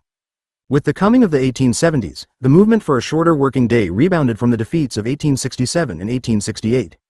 In 1870 and 1871 8-hour leagues in several locals revived as the NLU weakened. By 1872 and 1873 the 8-hour movement was again cresting and involving tens of thousands of workers. The renascent agitation took many forms including the lobbying of the Boston 8-Hour League and the political campaigning of the Equal Rights Party. The latter organization, a split from the International Workingmen's Association, ran the women's rights and free love advocate Victoria Woodhull for president in 1872 on a platform that featured an 8-hour plank. Trade union activities loomed large. In 1872 8-hour strikes, many of them successful, occurred in scores of cities, including Philadelphia, Buffalo, Chicago, Jersey City and Albany. In Rhode Island the textile centers of Woonsocket and Pawtucket saw strikes, as did the Olneyville section of Providence where Irish-American women led a militant walkout and organized 10-hour picnics and parades after the strike's failure. 50. The most dramatic of these many struggles were a series of strikes and demonstrations in New York City, where the cooperation of the Marxists and trade unionists built a huge and effective movement, and the Sawdust Wars, in which Saginaw Valley, Michigan, Jacksonville, Florida, and Lycoming County, Pennsylvania, sawmill owners clashed with their workers in the kind of direct confrontation that would increasingly characterize 8-hour campaigns. In New York, where an 1870 state law supplemented the 1868 8-hour statute by providing an 8-hour day for state employees, trade unionists joined socialists and followers of Stewart in leading solidarity actions with 8-hour strikes among stonecutters.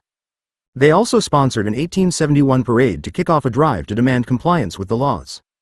A crowd of 20,000 or 25,000 marched in the rain during the September demonstration.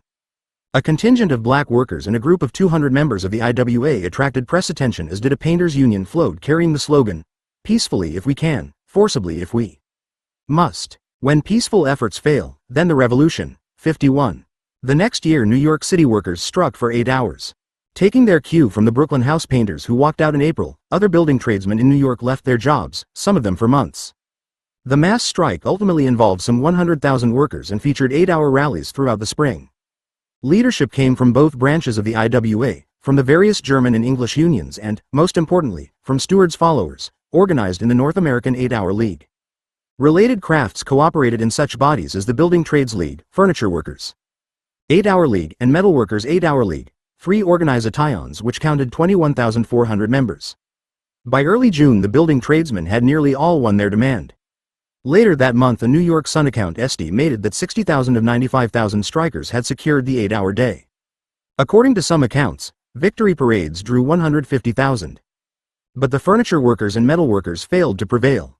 The strength of their strikes waned, especially after Theodore Banks, a painter in the anti-Marxist faction of the IWA, issued a June 5 letter urging arson if strike demands were not met. In the backlash that followed, some unionists distanced themselves from cooperation with the IWA. 52. Some of the gains of summer disappeared by fall, but the 8-hour movement again went on the offensive in April 1873. The IWA, whose Federal Council convened a meeting of 15 representative unions which formed the 8-Hour Enforcement League, played a role in the renewed agitation, but a strike among the city's gas workers focused all eyes on the issue. Some gasmen, whose social power to leave a city in darkness and whose skill in relatively dangerous jobs had made them a militant and independent section of the labor force in several nations, had briefly won the 8-hour day in 1872 but saw their hours increase in 1873.53 because the works ran around the clock. They moved from 3 shifts to just 2, thereby raising hours from 8 per day to 12. The New York Times, generally unsympathetic to labor reform of the period, found some justice in the gasmen's complaints because of the large increase in hours and because these men are employed in an atmosphere that is in the highest degree unwholesome, and are compelled to work in a temperature that is almost intolerable. Such considerations, and the bad reputation of the gas companies regarding rates, ensured that the gas workers could command substantial community support. 54. On April 5 the gas strike began at New York Gas Light Company, which lit the city from Grand Street to the Battery. Shortly thereafter, strikers gained some support among workers at the Manhattan Company. The strike committee demanded the 8-hour law be enforced and called for the state legislature to provide for municipalization of the offending utilities. 55 Besides dramatically reversing the old formula of legislate first, strike later, this strategy brought the issue before the community. Support came not only from trade union groups, including the piano makers, tailors, woodcarvers and the state workingmen's assembly, but from citizens groups attacking the gas monopoly. Early days of the strike produced solidarity meetings and gatherings aimed at a municipal takeover of the works. Several of these protests were sponsored by the IWA and by the Citizens Anti-Monopoly Association. 56 The strike emboldened Brooklyn carpenters and building tradesmen at one New York City firm to imitate the gasmen's example. Wood carvers and streetcar conductors in the city, and painters in Brooklyn also planned job actions in pursuit of an 8-hour day. 57 After New York City headlines shrieked, half the city in gloom, after their call UMNS told of police battling to control crowds of hundreds outside the gasworks, after New York faced a transit strike in addition to the gas strike, and after the very clock mounted in City Hall lost its illumination, the gasmen's actions grad U ally subsided. 58 The strike fell for 2 reasons. Importation of foreign workmen, in some cases directly from the immigration holdover, enabled the companies to get through the first days of the strike. However, these inexperienced workmen, laboring in separate Swiss, Italian, and German gangs, produced poorly. One account estimated their efficiency to be a quarter of that of the regular workers. What ultimately saved the corporations was that the Metropolitan and the Mutual Gas Works failed to join the strike and not only produced extra gas but also loaned skilled workers to the struck enterprises. In accounting for the loyalty of the gasmen at the plants not striking, it is worth noting that the press described the Mutual Works as an open factory. That is, employees could come and go at will, leaving briefly during lulls in labor. Such pre-industrial practices, fast disappearing in American gasworks of the period, may have muted the hours issue. 59 In any case, by April 18 it was clear that no serious gas shortage would occur, and shortly thereafter the strike ended in defeat. As the strike waned, the 8-Hour Enforcement League called for a national council to unite the movements in New York, Chicago, Boston, and elsewhere, promising that 10 days of national protest would ensure the 8-hour day. 60 However, by this time the defeat of the gasmen and a deepening depression combined to discourage further agitation. The sobriquet, Sawdust War, is usually reserved for the long 1872 strike in Lycoming County, Pennsylvania, lumber mills, but it applies as well to the bitter sawmill strikes in Jacksonville, Florida, and Saginaw Valley, Michigan, during the same period. Although the strikes were not connected in terms of organization, they all reflected conditions in an industry in which capitalization and use of new machinery was accelerating rapidly. Seasonal unemployment and high labor turnover among a workforce with a high percentage of blacks and immigrants further characterized the industry. 61. The Jacksonville sawyers worked from 6 a.m. until near sunset, in spring and summer when they demanded the 10-hour day in May 1873. The strike at several area mills concentrated on improving the conditions of black day laborers by cutting hours and raising daily wages to 50 cents. Jacksonville's Labor League, a black strike support group, aided the laborers. However, white workers scabbed on the strike with police protection. After a month, the strike ended with militants drifting into new jobs. No gains were made, but the black laborers apparently had found sympathy in the community. 7 of the strikers won acquittal on charges of attacking the home of a strikebreaker when a largely black jury returned a not guilty verdict despite the fact that the defense did not contest the prosecution's evidence. 62. Both the northern lumber strikes centered around Independence Day 1872. In the Saginaw area, strike rumors circulated after mid-June throughout a valley with over 50 mills, none of them unionized. On June 28, mill hands met and set July 5 as the date on which the 10-hour system was to take effect. From the first days of July, production dwindled, and by the target date a strike paralyzed virtually all the mills in Bay City, Saginaw City, East Saginaw, and Zilwaukee. As it did repeatedly throughout the 19th century, the shorter hours demand proved an organizing tool among workers who previously had not only lacked experience with unions, but had seldom even met in a common place.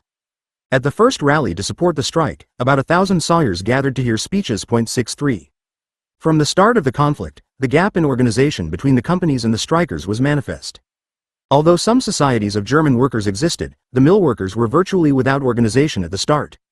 An aptly named Strikers Union took shape at a July 3 meeting, but its meetings tended to be so chaotic that reporters complained that proceedings could hardly be summarized. The ad hoc union did attempt to distribute strike benefits and marshal support from such other local trade societies as the iron molders, but perhaps its greatest impact was in the discouragement of violence and arson. The owners, meanwhile, cooperated consummately, holding frequent public meetings to avow their mutual intention to hold out for a 12-hour day and to express their joy that the strike came during weather in which conditions for processing lumber were in any case poor. 64. The owner of the Sage Mill expressed the resolve of the employers to fight to the finish. The only remedy for the case is to let the whole laboring community feel the burden of the strike till there grows up in their midst a sense of folly. Collect your rents promptly, especially from strikers. They must not live on us while their conduct destroys us. Mill hands held out between 2 and 3 weeks before the strike was broken. Labor organizations that formed during the conflict did persist, however. 65. The class violence that threatened in Michigan and Florida erupted throughout Lycoming County in north-central Pennsylvania. The county boasted an annual lumber production of over $5.3 million by the 1870s and had over 3,000 sawmill workers. In late June of 1872, a group calling itself the Labor Reform Union began to hold meetings in Williamsport, the county seat. Although county histories refer to the entire episode as the whipped-up creation of outside agitators who had no contact with mill work, the identified leaders of the Labor Reform Union were mainly local lumber workers and miners. However, some of the activists had moved to the area after participating in shorter hours campaigns in other locales, including New Brunswick in Canada and nearby Schuylkill County, Pennsylvania. 66. The Labor Reform Union couched its early appeals as a defense of Pennsylvania's 8-hour law, but the group never actually demanded less than a 10-hour day. The group functioned as a trade union, maintaining strike solidarity and distributing strike benefits. At the same time, the leaders held that the most important asset of the mill workers was the fact that the community favored the working man, and oriented their public meetings toward maintaining that support. 67. After a pair of evening meetings to marshal support, the Labor Reform Union launched a strike on July 1. Upon hearing speeches at Market Square, the 10-hour supporters formed into what one local historian called a monster parade, and moved as a roving picket line to shut down open mills working the 12-hour day. Black laborers led the procession, which carried banners proclaiming, 10 hours at the present wages. Our demands are reasonable, our cause is just. Working men should rule. The early and implacable opposition of Mayor S. W. Starkweather to the strike made Starkweather one target of the last of the slogans. Starkweather responded by issuing a July 1 proclamation closing all saloons and warning of possible violence. 68. The Lumbermen's Exchange, the organized body of owners, vowed to suffer no more than 2 days of downtime due to the strike, but weeks passed without a resumption in production. Nor did the owners present a solid front. Some mills accepted the 10-hour day and one politically active employer gave support to the strikers. One mill published figures showing a 9% increase in production after changing to the shorter day. 69 The job action also spread to Watson Town and nearby Lock Haven, where over 300 men walked out and 2 mills quickly acceded to the 10-hour day. Solidarity messages and money came from Philadelphia and elsewhere. A labor ball, the Gazette and Bulletin called it a carnival of pleasure, at a German hall raised cash for strike benefits. Leaders reacted to the mayor's proclamations regarding threats to civic order by praising the behavior of the labor militia, which kept order during marches, and by reiterating that the Sawyers were winning the 10-hour day in an orderly manner. Local butchers who donated meat to the picketers typified the substantial community support for the union. When townspeople initiated a labor store during the strike, a nearby farmer gave 10 acres of wheat and 5 of potatoes. 70 In light of such positive developments, it is difficult to accept county historian John F.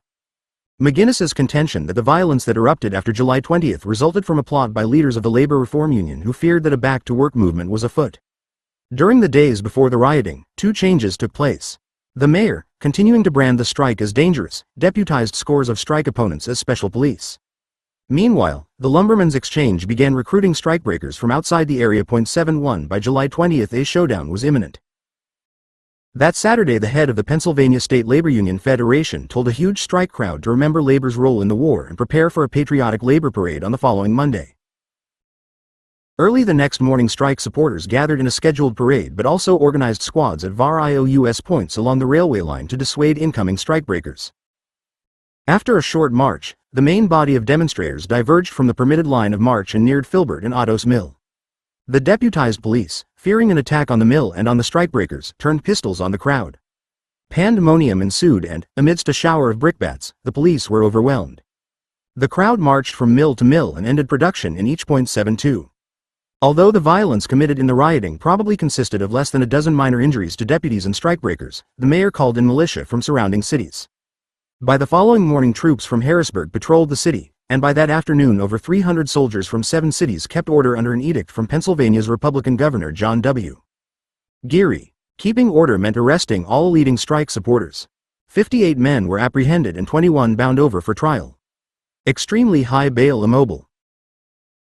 IZED the labor reform union, and within days the mills reopened under both the old schedules and military guard. The strike leaders received Geary's pardon after brief prison terms, but their release was conditional on their agreeing to leave Williamsport. 73. By late 1873, trade union efforts to enforce a shorter working day had begun to wane throughout the country. The onset of the Long Depression, one of the most serious in American history, had decimated union strength. 74 While the shorter hours forces still consisted of Unionists, Socialists, and Massachusetts 8-hour reformers of the Stewart camp, the latter 2 groups would become more important in the Depression years. The shorter hours movement during the Long Depression did not involve nearly as many workers in active protest as during the preceding 6 years, but what activity did occur was vital in keeping the 8-hour idea alive going into the 1880s. The existing activity was important in forging alliances between socialists, radical trade unionists, and 8-hour reformers. At the start of the Depression, trade union leaders embraced the shorter day demand as a cure for the joblessness that threatened their organizations. Moreover, as soon as labor's bargaining position deteriorated, employers sought to lengthen the working day, especially in California and New York City, where the 8-hour day had gained currency. Both local unions and the Industrial Congress, a labor federation including delegates from 5 national unions, vigorously protested the extension of hours as contributing to still greater unemployment. A wave of demonstrations around the issue took place in May 1874. In San Francisco, where 10,000 rallied, in Rochester, in Columbus, Indiana, New York City, and elsewhere, demonstrators supported the 8-hour system in private industry and demanded that the federal statute on hours be enforced. Such protests declined as the strength of unions ebbed, and especially after the police violence against the 1874 demonstration against unemployment at Tompkins Square in New York City, but individual unions, such as the Cigar Makers Union, continued to call for the 8-hour day. 75. In the face of organized labor's declining power, the activities of Stewart supporters and of socialist organizations assumed larger importance. In 1873, the Stewartite labor statisticians McNeil and Oliver were removed from the Massachusetts Bureau of Labor Statistics after attacks by employers, who objected to their openly pro-labor stance, and by greenback reformers, who complained that the Bureau concentrated too much on the shortening of the working day. But the cumulative impact of the Bureau's painstaking documentation of long hours and child labor abuses, along with the testimony of William Gray, treasurer of the Atlantic Cotton Mills in Lawrence moved the Massachusetts legislature to pass a 10-hour law for factory workers at its 1874 session. 76 Republican Governor William B. Washbum reflected the sentiments of the Bureau and Gray in arguing that educational imperatives and the need to assimilate immigrant groups necessitated factory legislation. The governor also argued, as Boston's French section of the IWA had in a pamphlet of the previous year, that the law should not apply only to women. The House passed a bill providing a $50 fine for each offense by a textile factory employing workers for more than 10 hours daily. The Senate created obstacles to enforcement. Factory inspectors had to observe each plant for a week and had to prove intent in order to levy a small fine. Still, the legislation was effective by 19th century standards, especially after a contingent of inspectors was set up by an 1876 law and, willfully, was stricken from the 1874 Act in 1879.77. Socialists meanwhile stressed the 8-hour demand as both a cure for unemployment and a means to unify the working class. In November 1873, the Federal Council of the IWA drafted a manifesto on the Depression, which demanded relief, a rent moratorium, and, first and foremost, an 8-hour day. The manifesto became the basis for the IWA's highly successful agitation among the unemployed in New York and also attracted the attention of thousands in Philadelphia, Camden and Newark, New Jersey, and elsewhere. The United Workers, a largely Irish group of labor organizers that affiliated with the IWA in 1875, also organized around the 8-hour issue. In 1878 and 1879, when Congress held hearings on the Depression, socialists and labor radicals defended the 8-hour day in their testimony. 78. Even the Lassallean faction of the socialist movement, which had left the IWA in 1874 to pursue more exclusively electoral strategies, accepted the 8-hour day as the central demand of the new Workingmen's Party of the United States, WPUSA, when the Lassalleans, Marxists, and others again united in 1876.79. The WPUSA, though short-lived, precipitated the first general strike in a major industrial city in the United States 1 year later by raising the 8-hour demand in St. Louis during the nationwide railroad strike of 1877. The master tactical stroke of calling for a citywide work stoppage to end child labor and to establish the shorter day placed the WPUSA at the head of the general strike that shut down a city of 300,000. However, as the strike progressed, the all-white St. Louis section of the WPUSA recoiled at the militancy of black workers while seeking to bargain with the mayor. Ultimately, the headquarters of the WPUSA came under siege by a deputized posse, and the strike ended in defeat. 80. In Chicago, WPUSA leaders also spoke in favor of extending the railroad strike into a class-wide struggle for shorter hours. The executive committee of the WPUSA issued a circular pinpointing 8 hours and nationalization of the rails as key goals of the national strike, a stance later endorsed by a local meeting in Boston and implemented by the party in San Francisco. 8 feet. In response to the obvious popularity of the 8-hour demand in 1877, and to the failure of both legislation and pitched battles with police, leading Marxists within the WPUSA broke with the Lassallean leadership of that party in early 1878 and allied with Stewart, McNeil, and George Gunton of the Boston 8-Hour League to form an organization devoted to union and 8 hours. The new group christened itself the International Labor Union, ILU. Although it lasted less than half a decade, the ILU was an important, conscious attempt to use the 8-hour demand to unify diverse groups of workers, including black workers. As McNeil, president of the ILU, put it, the goal was to band together Jew, Greek, Irishman, American, English and German, all nationalities in a grand labor brotherhood. While the ILU hoped to organize trade unions among unorganized skilled workers, its chief focus was on enlisting the unskilled. Combining labor solidarity and a commitment to the radical reformation of society, it continued in some of the finest traditions of 8-hour agitation, though it probably also reflected an extreme distrust of politics bomb of post-Civil War experiences and, as Christopher Tomlin suggests, a hardening of trade union voluntarism. 82. The ILU concentrated on textile organizing, carrying the message, shorter hours and higher wages, to mills from Vermont to New Jersey.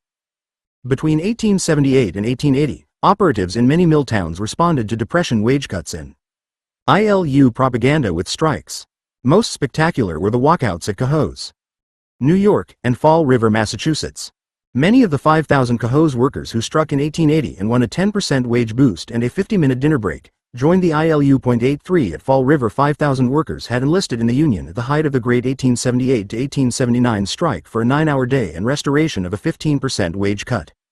Over 100 strike supporters, mostly spinners, suffered arrest as the conflict dragged on for over 3 months.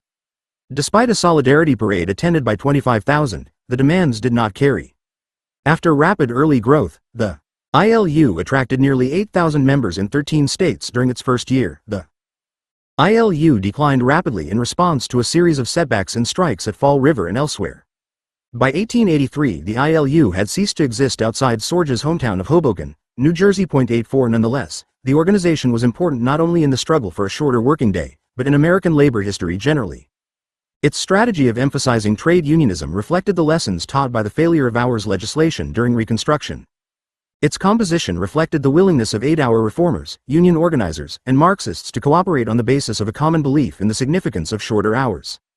Its leading members and its ideas would play a vital role in the Knights of Labor, and especially in the American Federation of Labor and in the struggles of the next decades.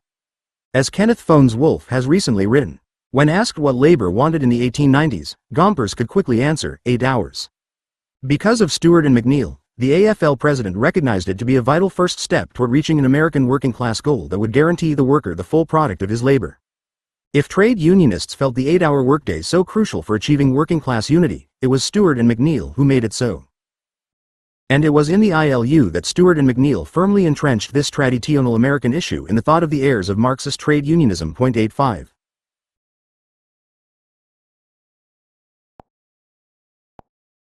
'7.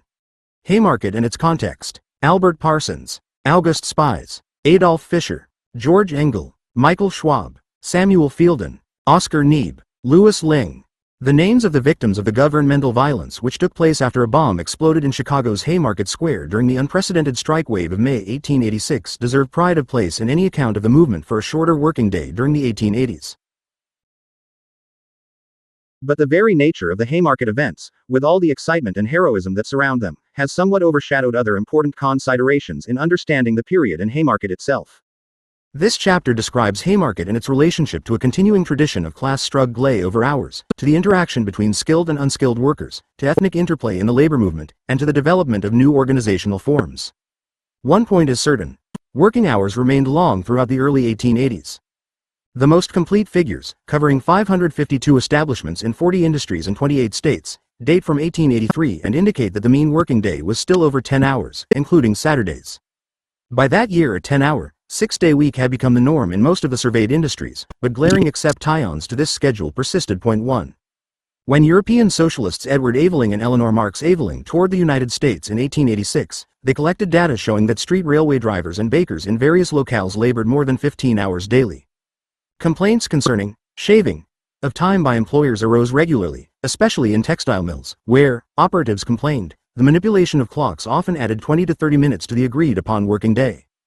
Despite laws passed in 19 states, women and child laborers continued to bear the brunt of the taxing workloads. One Connecticut report showed that 1 woman in 5 and 1 child in 3 working in cotton factories stayed more than 10 hours per shift, while just 1 man in 8 did so. Numerous state labor commissions, from New York to Kansas, polled workers concerning hours throughout the decade and found a nearly unanimous sentiment in favor of a reduction. 2. 3 elements brought urgency and complexity to the struggle over the work 123. ing day in the 1880s. The problems of high unemployment and intensified labor posed the issue of hours forcefully, while mounting immigration raised new problems and opportunities for the shorter hours movement. Although most arguments for less labor followed Stewart's theories concerning increased consumption as a result of a greater leisure, the simpler notion that a reduction of hours spread jobs became popular. The economy failed to enjoy 4 good years between the long depression of 1873 to 1879 and the renewed slump of the mid-1880s. Unemployment rates neared 13% in 1884 and 1885, a substantial population of tramping poor developed, an itinerant mass of tens of thousands of chronically unemployed workers. These tramps were a troubling phenomenon, which politicians, trade unionists, and businessmen could not ignore. While the Knights of Labor and the Federation of Organized Trades and labor unions explicitly linked their 8-hour calls with society's desire to ease joblessness, anarcho-syndicalists headed leaflets to tramps and promised that a just society would employ all, but for only 2 to 4 hours per day. 6. Those working complained that jobs became harder. What one state labor commission described as the hurry and push system came to numerous industries as workers used words like grinding and driving to describe the pace prevailing in workshops and factories, especially after the introduction of steam power and new machinery.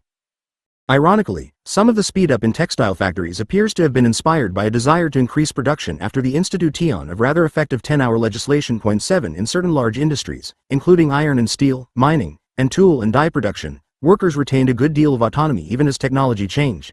In other industries, subdivision of labor lent truth to the bleak observations of Episcopal clergyman R. Eber Newton, who told the 1883 Senate hearings on labor and capital that the American worker suffered alienation because he makes nothing, and is reduced to being the tender of a steel automaton. 8 Intense, alienated labor often brought an intense desire to lessen that labor. Rising waves of immigration, especially from French Canada, China, and East Europe, had a multifaceted impact on the shorter hours movement. The immigrants, especially those from cultures different from the Anglo-Saxon mainstream, often drew criticism from organized labor because they were said not only to depress wages but also to enable employers to maintain or extend hours. In California, for example, labor and radical groups consistently subordinated the 8-hour demand to laws curbing Oriental immigration on the racist theory that the Chinese, not the employers, constituted the gravest threat to existing working conditions. 9 French Canadians received the blame for defeating the New England textile strikes led by the ILU, resulting in a labor outcry which found expression in the 1881 report of the Massachusetts Bureau of Labor Statistics. The third objection to 10 hours is the presence of the Canadian French. Wherever they appear, their presence is urged as a reason why the hours of labor should not be reduced to 10. The Canadian French are the Chinese of the eastern states. A horde of industrial invaders, not a stream of stable settlers. All they ask is to be set to work, and they care little who rules them or how they are ruled. As provocative recent works by Alexander Saxton, Gwen Mink, and Herbert Hill have shown, such early 1880s immigrant bashings set precedents that would much favor the long-term development of conservatism and craft organization in the U.S. labor movement, aiding leaders most willing to ask much from the state in terms of immigration restriction and little in terms of labor reform, including shorter hours legislation. It might also be added that the legislative prospects of such racist planks as Chinese exclusion had already, by the early 1880s, proven to be much better than those of effective labor reform. 10. Despite such political division, many of the hours strikes discussed in this chapter managed to forge impressive ethnic unity and drew critically on immigrant experiences. While some immigrants from a pre-industrial past expressed longings for a shorter working day by taking off to fish, hunt, or drink, many also participated in organized protests designed to cut hours. The immigrant's knowledge that the working day was not a preordained length only served to sharpen his or her willingness to struggle over hours. Workers from Britain often reported that the day was substantially longer in the United States despite the fact that work was far more arduous. 12 Similarly, Michael Schwab, a Germainbaum Haymarket martyr, described a variety of European rural and urban work schedules in his brief autobiography. Schwab, who observed that miners in Saxony worked 2 or 3 hours per day less than American miners, also produced a fine summary of the impact of mechanization on the working day. During his migration through Germany and Switzerland before coming to the United States, Schwab worked 13 to 17-hour days in various settings and concluded, "The reader thinks it probably a horrible thing to work 14 hours a day, and it is. But, in out-of-the-way towns, which are still deep in the mire of the Middle Ages, everything goes along in a slow way. It is simply impossible to work as many hours with machines as without them. Without machines the workman stops here a minute, there a minute, goes slower now and then, and is careful not to overwork himself. The machine alters this. It does not stop for a minute, or run a little slower, it takes no consideration whatever." There the reduction of the hours of labor was a necessity. 13. The movement for an 8-hour day influenced, and was profoundly influenced by, the ideas and practices of the two mass organizations of labor that grew during the 1880s. Both the Knights of Labor and the Federation of Organized Trades and Labor Unions, FOTLU, later the American Federation of Labor, made the shorter day a cardinal point in their programs. But the two organizations differed markedly in their approaches to the issue. Ultimately, one organization built the May 1, 1886, mass strike for the 8-hour day, while the other officially abstained from that struggle. However, in understanding the different attitudes of the Knights and the Federation, as well as the distinctive positions taken by more radical groups, it is well to recall that many activists held memberships in more than one body. For example, Albert Parsons was an anarchist, a Knight, and a typographical unionist, and even Gompers briefly held a Knights of Labor card. Moreover, members such as Peter Maguire, who went from Lassallanism to Marxism and to the Federation, and George McNeill, who abandoned the Knights in favor of the Federation, often changed organizational allegiances. 14 Finally, local bodies often acted with considerable autonomy so that national directives from either the Knights or the FOTLU applied unevenly. Throughout most of the 1880s, the largest and most important American labor union was the Order of the Knights of Labor. Local assemblies of the Knights existed since 1869 as labor-oriented secret societies replete with ritual and oaths. During the Long Depression, these local bodies developed a central IZED organization, but until 1878 the group lacked a platform. After dropping most of its secrecy and ritualism, the Knights of Labor grew rapidly, from 9,287 members in 1878 to 51,914 in 1883, to about 100,000 in 1885 and to possibly 700,000 in 1886. Apart from its size, the order exercised a key influence in the labor movement because it organized both skilled and unskilled workers, including black and female workers, and had a truly national constituency with a base in the South. 15. On the other hand, the Knights did not limit their membership to wage workers. The inclusion of local politicians and small businessmen strengthened the order's predisposition against strikes. 16. From its beginnings, the Knights of Labor propagandized in favor of a shorter working day. In 1871, Uriah Stevens, founder of the Knights, advocated a universal movement to cease work at 5 o'clock on Saturday. The first constitution adopted by the order, approved in Reading, Pennsylvania, in 1878 featured the following demand in its preamble: the reduction of the hours of labor to 8 per day, so the laborers may have more time for social enjoyment and intellectual improvement and be enabled to reap the advantages conferred by the labor-saving machinery which their brains have created. A year later, the Grand Master workmen proposed that 8-hour laws be criminal statutes with stiff penalties for offenses. 17 After 1882, reports from the Knights' Grand Statistician gave detailed evidence of long hours. The first report found only 8% of local statisticians reporting any trades working the 8-hour day and added, 26% report that their brothers work more than 10 hours, many among them working 12 to 16 hours per day. 18 From 1881 until 1883, the General Assembly considered resolutions to set aside a particular Monday, on which all branches of labor throughout the country shall make a demand upon employers that thereafter 8 hours shall constitute a legal day's work. The resolution contemplated legislative action to enforce the demand, but was regularly defeated or tabled for fear that small demonstrations would hurt the order by exposing its size. In 1884, the Knights did decide to declare their desire to shorten the hours of labor by a general refusal to work more than 8 hours. 19. The pronouncements of the Knights remained divorced from any general effort to win the 8-hour day. Especially under Terence V. Powderly, Grand Master workman after 1879, the issue was subordinated to land reform and to the cooperativism that Powderly promised would automatically solve the hours question. Powderly, who himself often worked 3 to 4 hours of overtime rather than displease his superiors when employed as a machinist, commanded all the arguments for a shorter day but never seriously addressed tactics. His articles in popular magazines linked unemployment and long hours forcefully and recapitulated stewardism. But his writings and speeches were empty of suggestions as to how the 8-hour system could be brought into being. His main advice was negative. Strikes were to be avoided as a plague which had done more injury to labor than they can ever make amends for. 20. Under Powderly, as Marion Cahill has remarked, the Knights had nothing that could be termed a policy regarding hours. The organization drifted toward the use of legislative pressure to secure the shorter day, briefly supporting a lobbying effort designed to secure national 8-hour legislation. The impressive delegation that went to Washington, D.C., in 1880 to press for the law included Richard Trevelick, Albert Parsons, and Charles Lichman, Grand Secretary of the Knights. But when it came to supporting the delegation with funds, the Knights faltered. Lichman, who remained in the capital for 6 years, paid his own expenses. 21. At the state level, the Knights of Labor participated in several initiatives to pass shorter hours statutes. The early 1880s featured many instances of reformers wishing to curtail the length of the working day, and, especially where women and children were concerned, some ameliorative legislation did pass. The Bureau of Labor Statistics and pioneer female labor reformers, such as the Chicago socialist Elizabeth Morgan, played vital roles in marshaling support for those small improvements that did occur, but in some areas the efforts of the Knights also proved decisive. 22 In Rhode Island, the order organized successfully on the basis of its support for the 10-hour legislation before the state legislature from 1883 to 1885. In 1885, the state forbade women and children under 16 from being employed more than 10 hours daily, although the law was readily circumvented. The order also could claim partial credit for passage of Michigan's 1885 10-hour law and for the Ohio statute passed in 1886.23.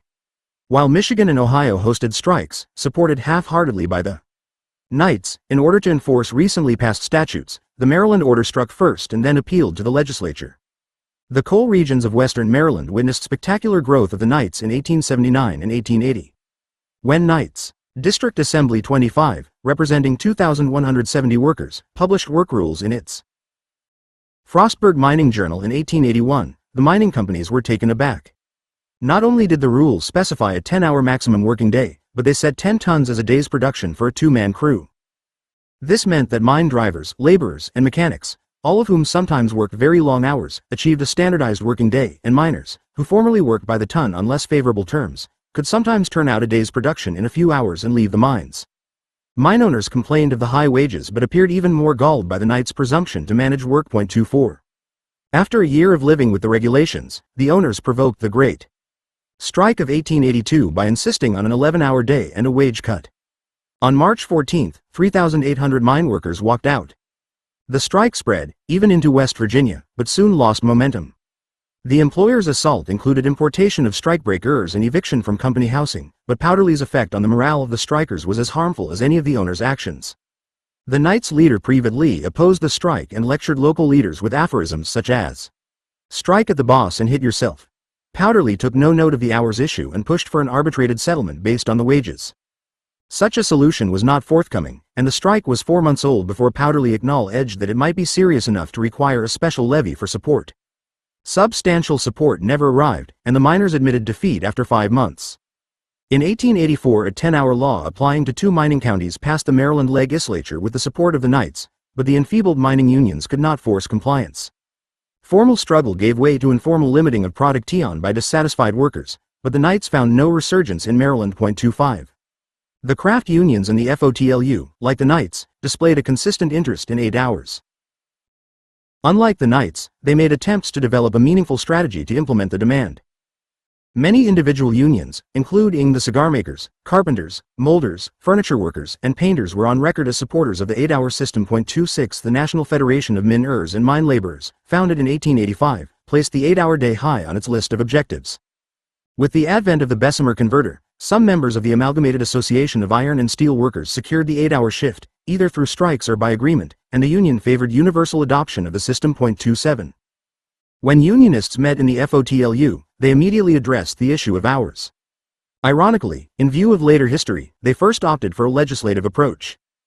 The 1881 founding convention of the Labor Federation heard a report which advised, grasp one idea, viz.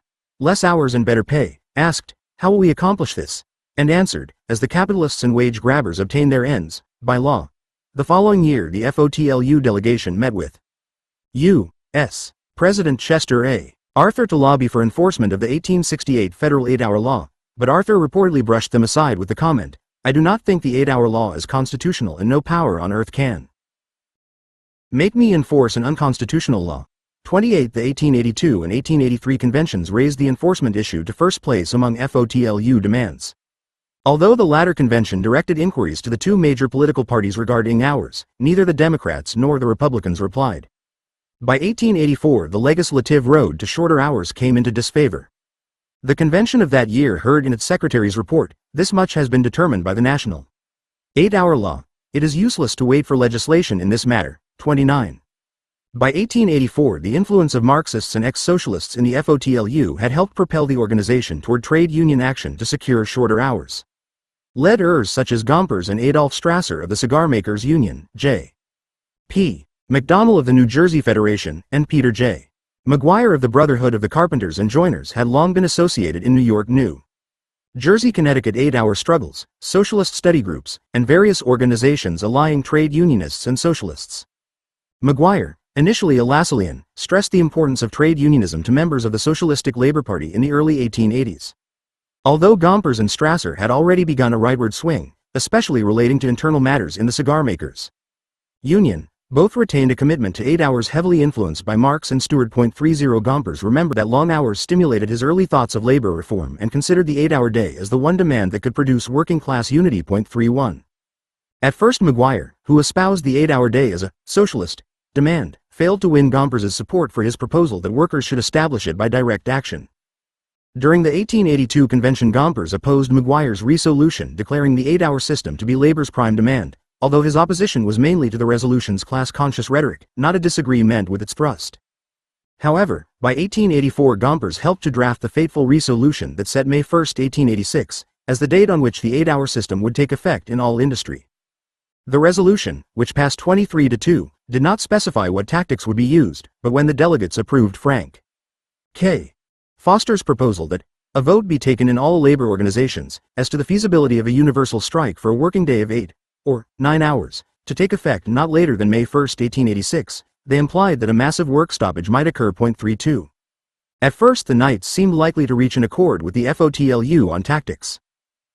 The former organization, asked by the FOTLU to cooperate in the general movement to establish the 8-hour reform, had after all promised, at its 1884 convention, to shorten the hours of labor by a general refusal to work more than 8 hours. But the actions of the Knights, and especially of Powderly, remained reflexively anti-strike. Powderly's approach to the 8-hour Tion was to oppose the FOTLU resolution and to call, instead, for Knights to write essays on the working day and to release the essays for the education of employers and the general public on Washington's birthday 1885.33. Any accounting for the differences between the Knights and the FOTLU regarding 8-hour strategy must take several factors into account. The Knights, who never completely shed their secret society trappings, generally failed to attract free-thinking German socialists and thereby lost contact with the most theoretically advanced section of the labor movement. Irish influence, and with it a preference for boycotts rather than strikes, was great in the Knights' officialdom, although, at the local level, Knights often struck, and dramatic strike conflicts such as that of the Great Southwest Strike of 1886 led to the order's most dramatic growth. Powderly's own involvement in Irish nationalist politics may have increased his propensity to subordinate the hours issue to land questions. The greater size of Powderly's organization also meant that it had more to risk than the fledgling, faltering FOTLU, which had just 50,000 members when it undertook the May 1 plan. 34. The Knights, because of their mixture of skilled and unskilled workers, also felt a variety of cross-pressures which the craft unions did not. Powderly held that the FOTLU could afford an 8-hour demand because the few workers it represented already had won working days of 10 or less hours, but that an organization representing the unskilled had to call the demand unrealistic for the many laborers who still sought the 10-hour day. Moreover, to retain an appeal to the unskilled, the Knights would have had to support the 8-hour day with no cut in pay, since the unskilled could not afford a large slash in wages. The FOTLU largely stayed silent as to whether wage reductions might accompany reductions of working hours, but the Knights could not sidestep the issue. 35. In a deeper sense, the Knights and FOTLU represented extremes of the conclusions that workers might draw regarding the role of state power in industrial society. The Knights, strongly marked by the heritage of abolitionism, the Civil War, and parts of Stuartism, held out hope for the gradual, peaceful triumph of legislative reform if the public were enlightened and the labor movement persistent. At the same time, they warned of massive violence, like that of 1877, if the government were provoked by labor protest. 36. The FOTLU, on the other hand, molded a measure of Marxism with a long list of governmental failures to respond to labor demands with anything more than promises, bullets, and truncheons into the position that the unions would have to achieve what the state would not. In reviewing legislative attempts to reduce hours, they concluded that organization would prove vastly more effective than the enactment of 1,000 laws depending for enforcement upon the pleasure of aspiring politicians or sycophantic department officials. The very choice of May 1, the anniversary of the demonstrations which failed to implement the Illinois 8-hour law of 1867, rather than July 4 as the day on which to act, indicates how the FOTLU eschewed republicanism. 37. During the months before May 1, 1886, yet a third current, an anarcho-syndicalist trend which not only regarded the legislative struggle as useless but saw all government power as an instrument of class oppression, attained prominence in the 8-hour movement. This rising, anarchist, influence afforded Powderly yet another reason to refuse to cooperate in the 8-hour struggle. However, the presence of the anarchists did not originally motivate Powderly's actions. It was fear, fed by Powderly's own conservatism and by the ideological and organizational underpinnings of the Knights, of 8-hour strikes rather than of revolution that kept the Knights of Labor from supporting the FOTLU proposal. To understand the depth of that fear and the depth of FOTLU hopes, it is necessary to consider the largely overlooked record of labor conflict over hours which took place as the two major labor organizations deliberated during the early 1880s. One reason that the events of May 1886 have seemed to historians such a bolt from the blue is that strikes over the length of labor in the years preceding Haymarket have received inadequate attention. Henry David's classic The Haymarket Affair, for example, discussed the supposed lack of legislative action on hours in the early 1880s and added, nor did labor, both organized and unorganized, spend its forces in strikes to secure reductions in hours. David cited figures showing that only 1.26% of 1883 strikes concerned hours and that the figure rose to only 2.03% in 1884.38. Such figures understate the vitality of the shorter hours movement during the years prior to Haymarket. During the period from 1881 through 1885, federal statistics list 142 strikes resulting from conflicts over hours. This number represents some 5.7% of all strikes. The 47,541 workers participating in the conflicts over hours account for about 7.7% of all strikers during the same years. Because so many wage strikes were only brief defensive actions to restore pay cuts, such statistics still underplay the importance of the working day as an issue in strikes of the early 1880s. 39 hours sparked many of the largest, most dramatic strikes of the period and the conflicts most impinging on working class life. Though mounted at a time when a national market was emerging for most commodities, the hours strikes of the early 1880s concentrated in industries whose products and services were still locally produced and consumed. For this reason, the strikes raised the issue of the shorter working day not only to participants and to members of allied crafts, but also to the broader working population, which felt the impact of the strikes.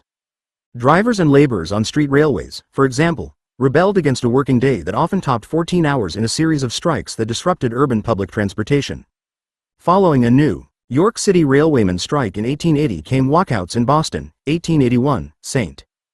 Louis, 1881 and 1884, Cincinnati, 1881, Chicago, 1882 and 1885, New Orleans, 1884, Brooklyn, 1885 and 1886, and Petersburg, Virginia, 1885. The St. Louis strike of 1881 established a 72-hour week, but 3 years later, hours had been extended to 98 weekly.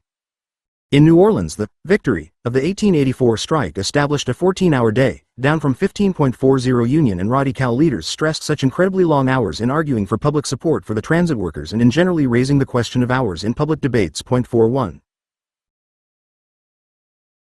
Building tradesmen, also producers of locally used commodities, continued a tradition of long, large strikes over hours.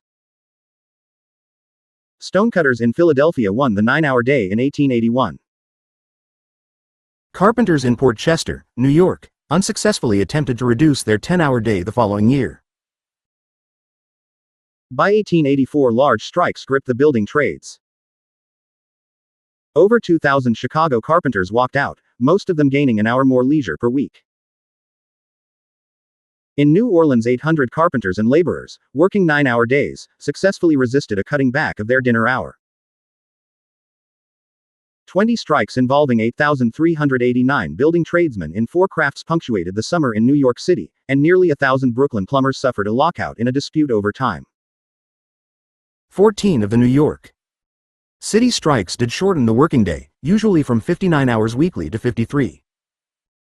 In 1885, stonecutters in St. Paul and Baltimore also struck, both victoriously, and Denver bricksetters walked out in successful defense of the 45-hour week. 42. Alongside the interruptions in transportation and housing construction were strikes stopping the production of 2 working-class staples, bread and beer. Bakers, who often labored over 100 hours a week, embarked on an impressive series of strikes in May 1881 in New York City. Involving over 600 shops and nearly 2,500 strikers, the strikes saw the winning of a 74-hour week for over half the participants. Some bakers in Chicago and Newark also gained huge reductions in the working day by striking in 1881, while Jersey City bakers struck unsuccessfully. Other walkouts involving bakers occurred in Chicago, 1882, and New York City, 1885. By the latter year, according to George McNeil's accounts, working-class communities frequently employed St. Boycott to wrest reductions in hours for bakers by patronizing only shops working the shortest schedules. 43. Workers in the brewing industry, organized in the Brewery Workers Union, also undertook an ambitious work stoppage in New York in 1881. Demanding a 12-hour day, 6 days per week, and a brief 2-hour Sunday shift at the unheard-of rate of 50 cents per hour, the brewers struck on June 6. The Central Labor Union of New York City boycotted Scab beer. Nearly 2,000 brewers in Brooklyn, Staten Island, and New York joined the strike, but nowhere was it solid. Beer truck drivers, ignored by the union, not only transported beer but did brewing work. Despite such weaknesses, the walkout resulted in a decrease of the working week from 96 to 90 hours for most brewers and gave a few a 77-hour week. In Newark, the 100-hour week survived an 1881 strike. Nor did the 500 brewery workers who struck in Cincinnati that year secure a decrease in their 72-hour week. By 1885 and 1886, a combination of effective boycotts and trade union pressure began to pay stunning DVD ends in New York City. The brewers there, who had worked 14 to 18-hour shifts at the start of the decade, gained the 10-hour day, plus a wage increase and the abolition of Sunday labor in April 1886. Other strikes compelled attention because of their size and dynamism. 4. Example, in 1883, the year that David cites as the nadir of strike action over hours, just 8 recorded job actions involved the issue, but 12,603 workers participated. 2 strikes alone, a national action by telegraphers and a New York City walkout by cloak and suit makers, involved over 11,000 workers. In a month-long strike, the telegraphers demanded abolition of Sunday work and the institution of an 8-hour day. Their union expected massive aid from the Knights of Labor but received less than $4,000. The Knights' leadership denounced the action of the telegraphers as precipitous and influenced the Deci-Scion of the Union to admit defeat in mid-August. 45. An important precedent was set that same year when 750 Jewish immigrants joined 5,000 other workers, almost evenly divided between the sexes, in the cloak and suit makers' strike. This massive New York City action, described in the press as the first immigrant strike, sought an 8 a.m. to 6 p.m. working day at a $2.50 wage. Supported by the Knights, the Central Labor Union, and the newly organized Dress and Cloak Makers Union, the strike also benefited from the socialist leadership of Jacob Schoen, a Hungarian Jew, and Louis Smith, a Polish-Jewish veteran of the Paris Commune. The walkout won a wage boost, although it left the 12-hour day intact. Organizing around the issue continued, especially in the Jewish Workingmen's Union, which called for the 8-hour day in the first Yiddish labor leaflet in the United States, in 1885. A mass strike that year secured a wage boost and a cut in hours for cloak makers. 46. The most dynamic strikes continued to occur in sawmill regions. It was there that the tramping strike, featuring roving pickets and parades, continued. Traditions established in the Schuylkill coal strike of 1868, the lumber strikes of the early 1870s, and the St. Louis and Chicago actions during the 1877 railroad strike. There were 4 major sawdust wars in the early 1880s. 2,000 strikers participated in the Muskegon, Michigan, walkout of 1882, and over 1,200 joined the Marinette, Wisconsin, outbreaks of 1885, but the strikes at Eau Claire, Wisconsin, in 1881 and in the Saginaw Bay City, Menominee, Michigan, region in 1885 were the most spectacular. 47. At Eau Claire, the July 1881 10-hour strike spread to the many small mills in the area as tramping strikers visited plants. Although the only full account is a state labor report extremely hostile to the strikers, sections of the document admit that the strike enjoyed local support. So serious was the situation in Eau Claire that Wisconsin's governor, William E. Smith, came to the city and wired for the National Guard. On July 22, 376 guardsmen, each displaying 20 rounds of ammunition, faced down 2,000 strike supporters described as men armed with guns, clubs, pistols, crowbars and mill tools. Although the mills reopened on a 12-hour basis, a chastened management quickly granted the 11-hour day. 48. In Michigan, 5,210 workers entered into 10-hour strikes in sawmills in 1885, and an additional 981 mill hands were locked out in order to forestall a 10-hour strike at Menominee. Although a few local strikes, such as those at Zilwaukee and Muskegon, carried the demand, the failing strikes at Bay City, Saginaw City, and East Saginaw are of most interest as case studies in labor solidarity, governmental action, and community response.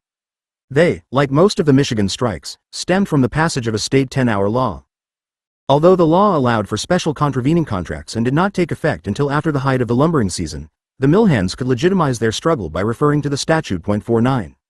Although the Knights of Labor had done some agitational work in the area and had 3,000 members there, the strike started spontaneously when 6 or 7 workers at Rouse's mill left the premises on July 6, shouting, "Hurrah for 10 hours!"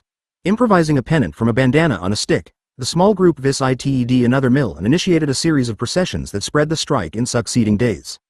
From the start, solidarity prevailed. The region's mill labor force included American natives, 38%, French Canadians, 24%, Germans, 20%, Poles, 10%, Irish, 4%, and other nationalities.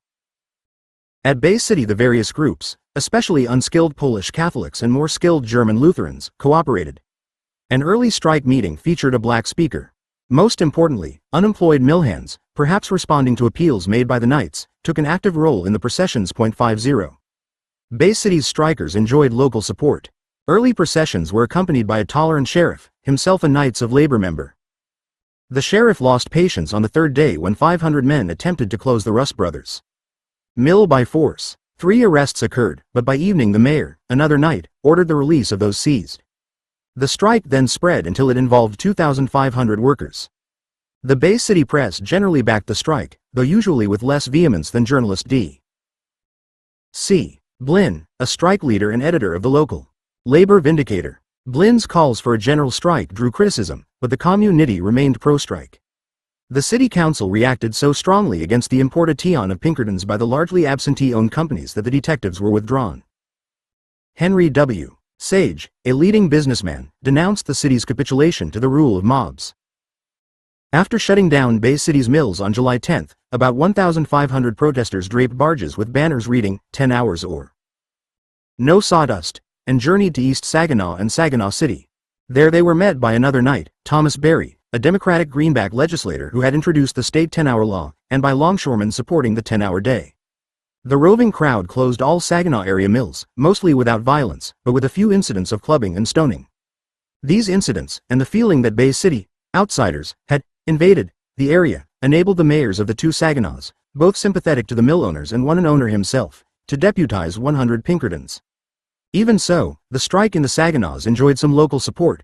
The Saginaw City Police Chief and the militia captain of East Saginaw, both knights, hesitated to use force to reopen the mills. 51. While municipal authorities divided on their approach to the walkouts, the state government attacked the strike. Michigan's governor, Russell A. Alger, an owner of several mills in the northern part of the state, came to Saginaw Valley on July 14. Alger was an opponent of the 10-hour system who insisted that his employees sign contracts promising to continue longer hours. Despite the nearly total absence of conflict during his stay in the valley, Alger called out state troops in a move which, as Jeremy Killar observes, was part of a determined effort to reopen mills and intimidate strikers. As such, it was partly successful. The 5 companies of militia enforced the governor's ban on parades and mass meetings. Alger called for the arrests of Berry and Blinn under the state's anti-labor Baker conspiracy laws. While these actions broke the enthusiasm of the strikers, they did not win full community approval. With the knights offering to protect the mills, the rationale for keeping troops in the region was suspect, and after a week the militia withdrew. 52. But the period in which the militia occupied the region gave the initiative back to the owners. Members of the Mill Owners Association issued statements that they would open the mills only on their own terms and held, perhaps disingenuously, that the strike benefited them by limiting lumber supply. By July 25, owners reopened a few Saginaw mills on the 10-hour system with a wage cut. When a logjam caused flooding of farmland near Saginaw City, local support for the strike eroded with the soil. Powderly, who visited the area, delivered another blow by counseling acceptance of 10 hours wages for 10 hours work. The back-to-work movement in the Saginaws grew and, when Bay City mills sent their logs to the Saginaws for processing, Bay City mill hands became anxious and some mills opened. After August 6, strikers engaged in a series of battles with police and local militia at reopened mills. At Saginaw, strikers suffered club bings, and in Bay City a brief gun battle left a sheriff and 3 strikers wounded. By late August these last violent gasps of the strike ceased, and defeated mill hands returned to work in hopes of making some money before the slack season. Most mills converted to 10 hours on September 15, the day prescribed by law, while cutting wages. But the Saginaw Valley strikes did not offer entirely bleak lessons for the labor movement. They again showed the capacity of the hour's demand to unite a variety of laborers in a common cause. Mill owners, who pledged to refrain from employing immigrants in the future, had learned what the nation was to learn the following May: that foreign bomb and unskilled workers could act on the demand for a shorter working day. 53. Set in this context of continuing struggle over the working day, the FOTLU's decision to press on with its bold 1884 plan to enforce the 8-hour system with a mass strike on May 1, 1886, was not extravagant. The demand was well-timed, raised during a depression which made unemployment an issue and maturing during a recovery which made workers readier to strike without fear for their jobs. Of the 78 FOTLU unions polled in 1885, 69 supported the May 1 plan. Working-class militancy meanwhile grew in early 1886 as the Knights of Labor led the Southwest strike against Jay Gould's railroad empire and attracted hundreds of thousands of new members. 54. The FOTLU, realizing that cooperation by the larger Knights of Labor would go far toward building the mass strike, bid again for Powderly's support. Gabriel Edmonston, FOTLU secretary, wrote the Knights during the summer of 1885 to ask their aid, but received no reply. At the September 1885 Knights Convention, an FOTLU request was read, but, after Powderly denounced the date of the action as not suitable, and the use of a strike as not proper, the delegates passed a vague resolution in favor of the 8-hour system. Still, the press frequently linked the Knights to the May 1 movement and, to Powderly's consternation, Knights organizers used 8-hour promises to enroll members, who passed local resolutions in support of the mass strike. On March 13, 1886, Pau d'Urly promulgated a secret circular, which rebuked organizers for invoking the Knights' support for the May 1st strike and insisted that the time was ripe for ado catione and not action. The lack of official Knights' support seriously hurt the movement, both by lessening its numbers and by sowing confusion, but in many locales, Knights of Labor did participate in the 8-hour strikes. 55. If the FOTLU's plan got mixed support from the Knights, it eventually received enthusiastic backing from the trade union wing of the anarchist movement. Within the International Working People's Association, IWPA, an anarchist body of several thousand, two tendencies coexisted. The first, led by the German expatriate Johann Most and based around the Freiheit newspaper in New York City, advocated propaganda by the deed, and saw individual terror as leading to a society without authority. 56. The second wing, propounding the Chicago idea of anarchism, was more an anarcho-syndicalist movement. Developing mainly in Midwestern cities with a rich heritage of police and Pinkerton violence against the labor movement, the syndicalist wing drew many radical IZED immigrant and American-born trade unionists into the IWPA. At the 1883 Pittsburgh IWPA convention, the two leading syndicalists, Albert Parsons and August Spies, joined Most on the platform committee and secured his acquiescence to a platform accepting trade union work as an arena for anarchist agitation. The Pittsburgh Manifesto also outlined the anarchist society of the future and promised that nobody need work more than a few hours a day. 57. The syndicalist wing of the anarchist movement produced only a loose body of theory. Its syndicalism, its belief in a future society organized around working-class organizations, was not fully developed.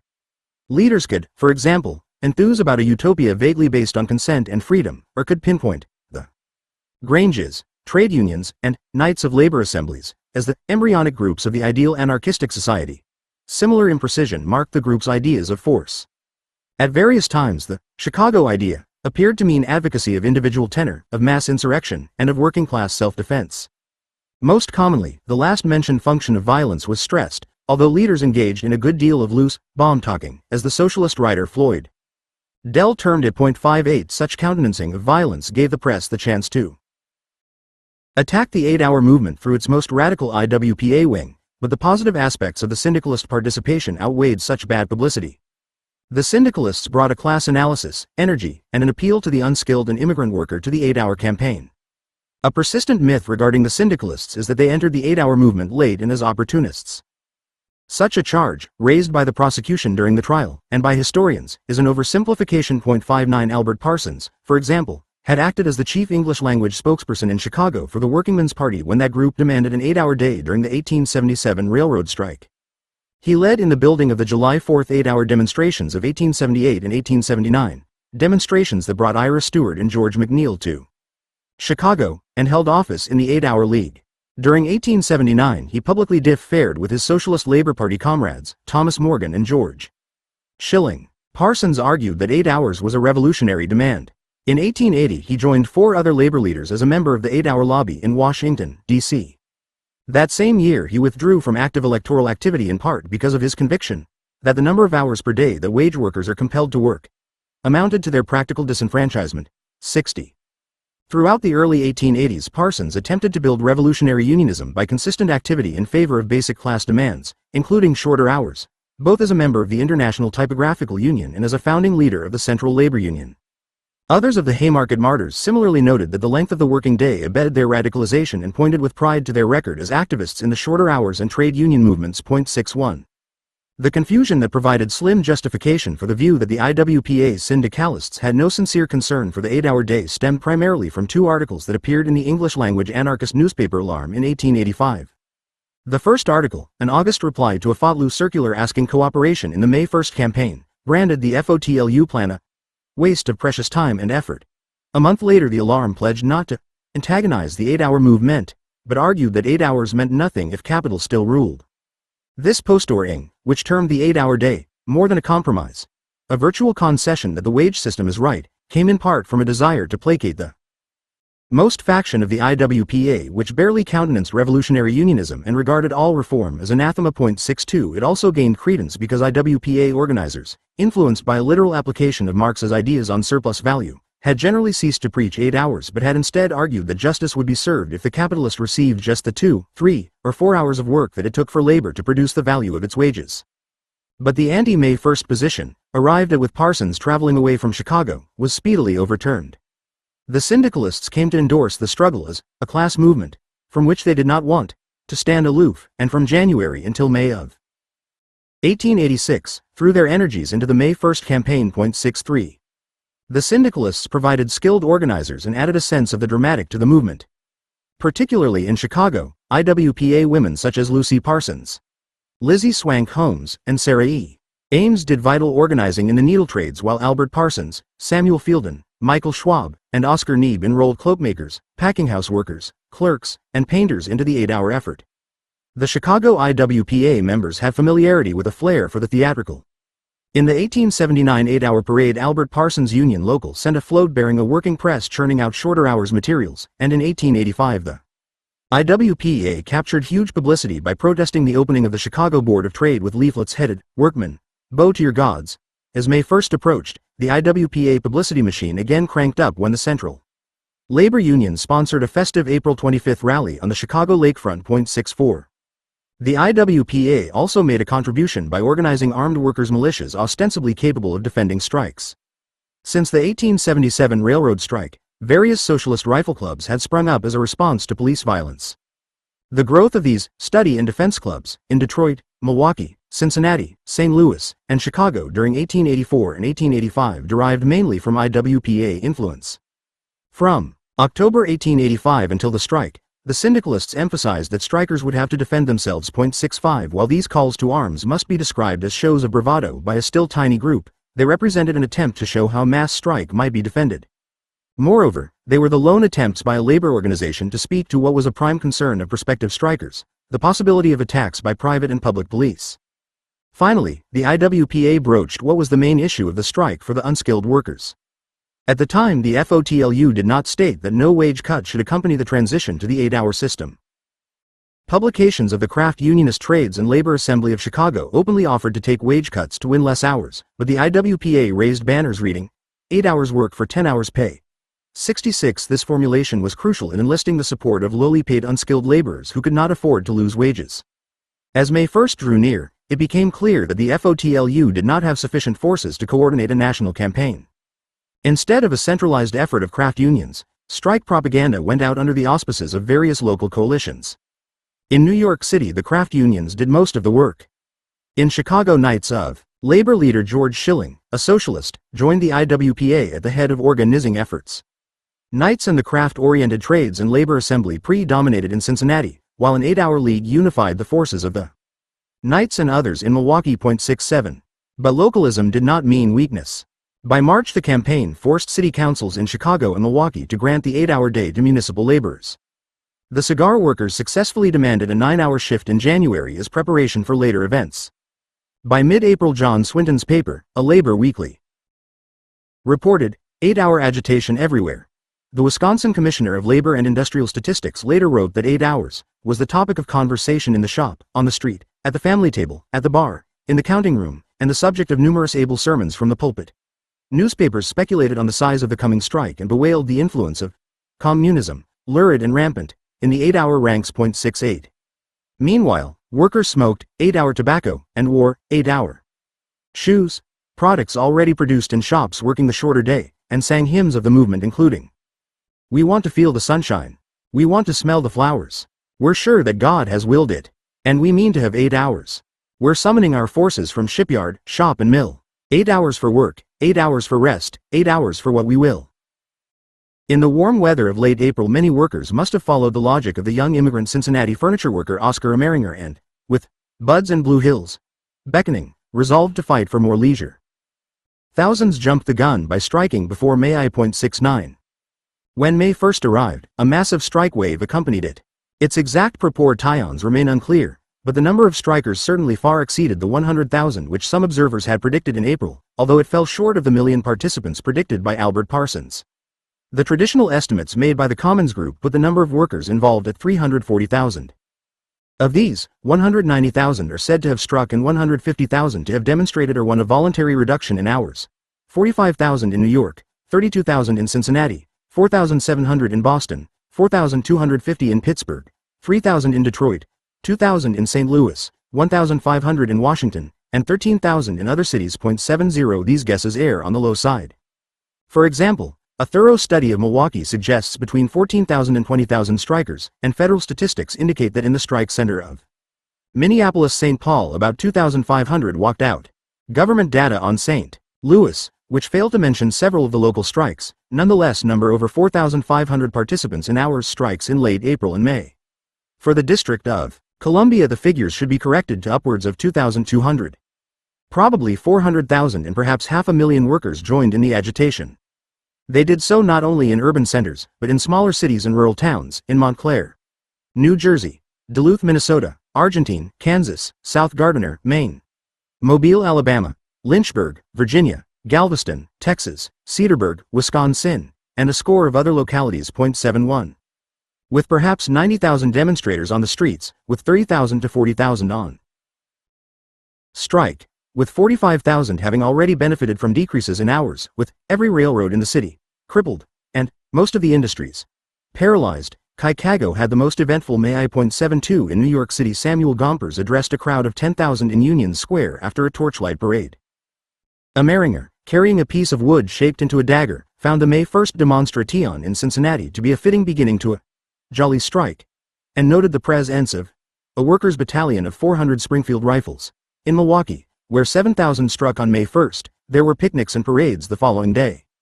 11,000 Detroiters marched and 5,000 struck in Troy, New York, where Italian railroad laborers improvised red flags by tying their handkerchiefs to pickaxes. 73.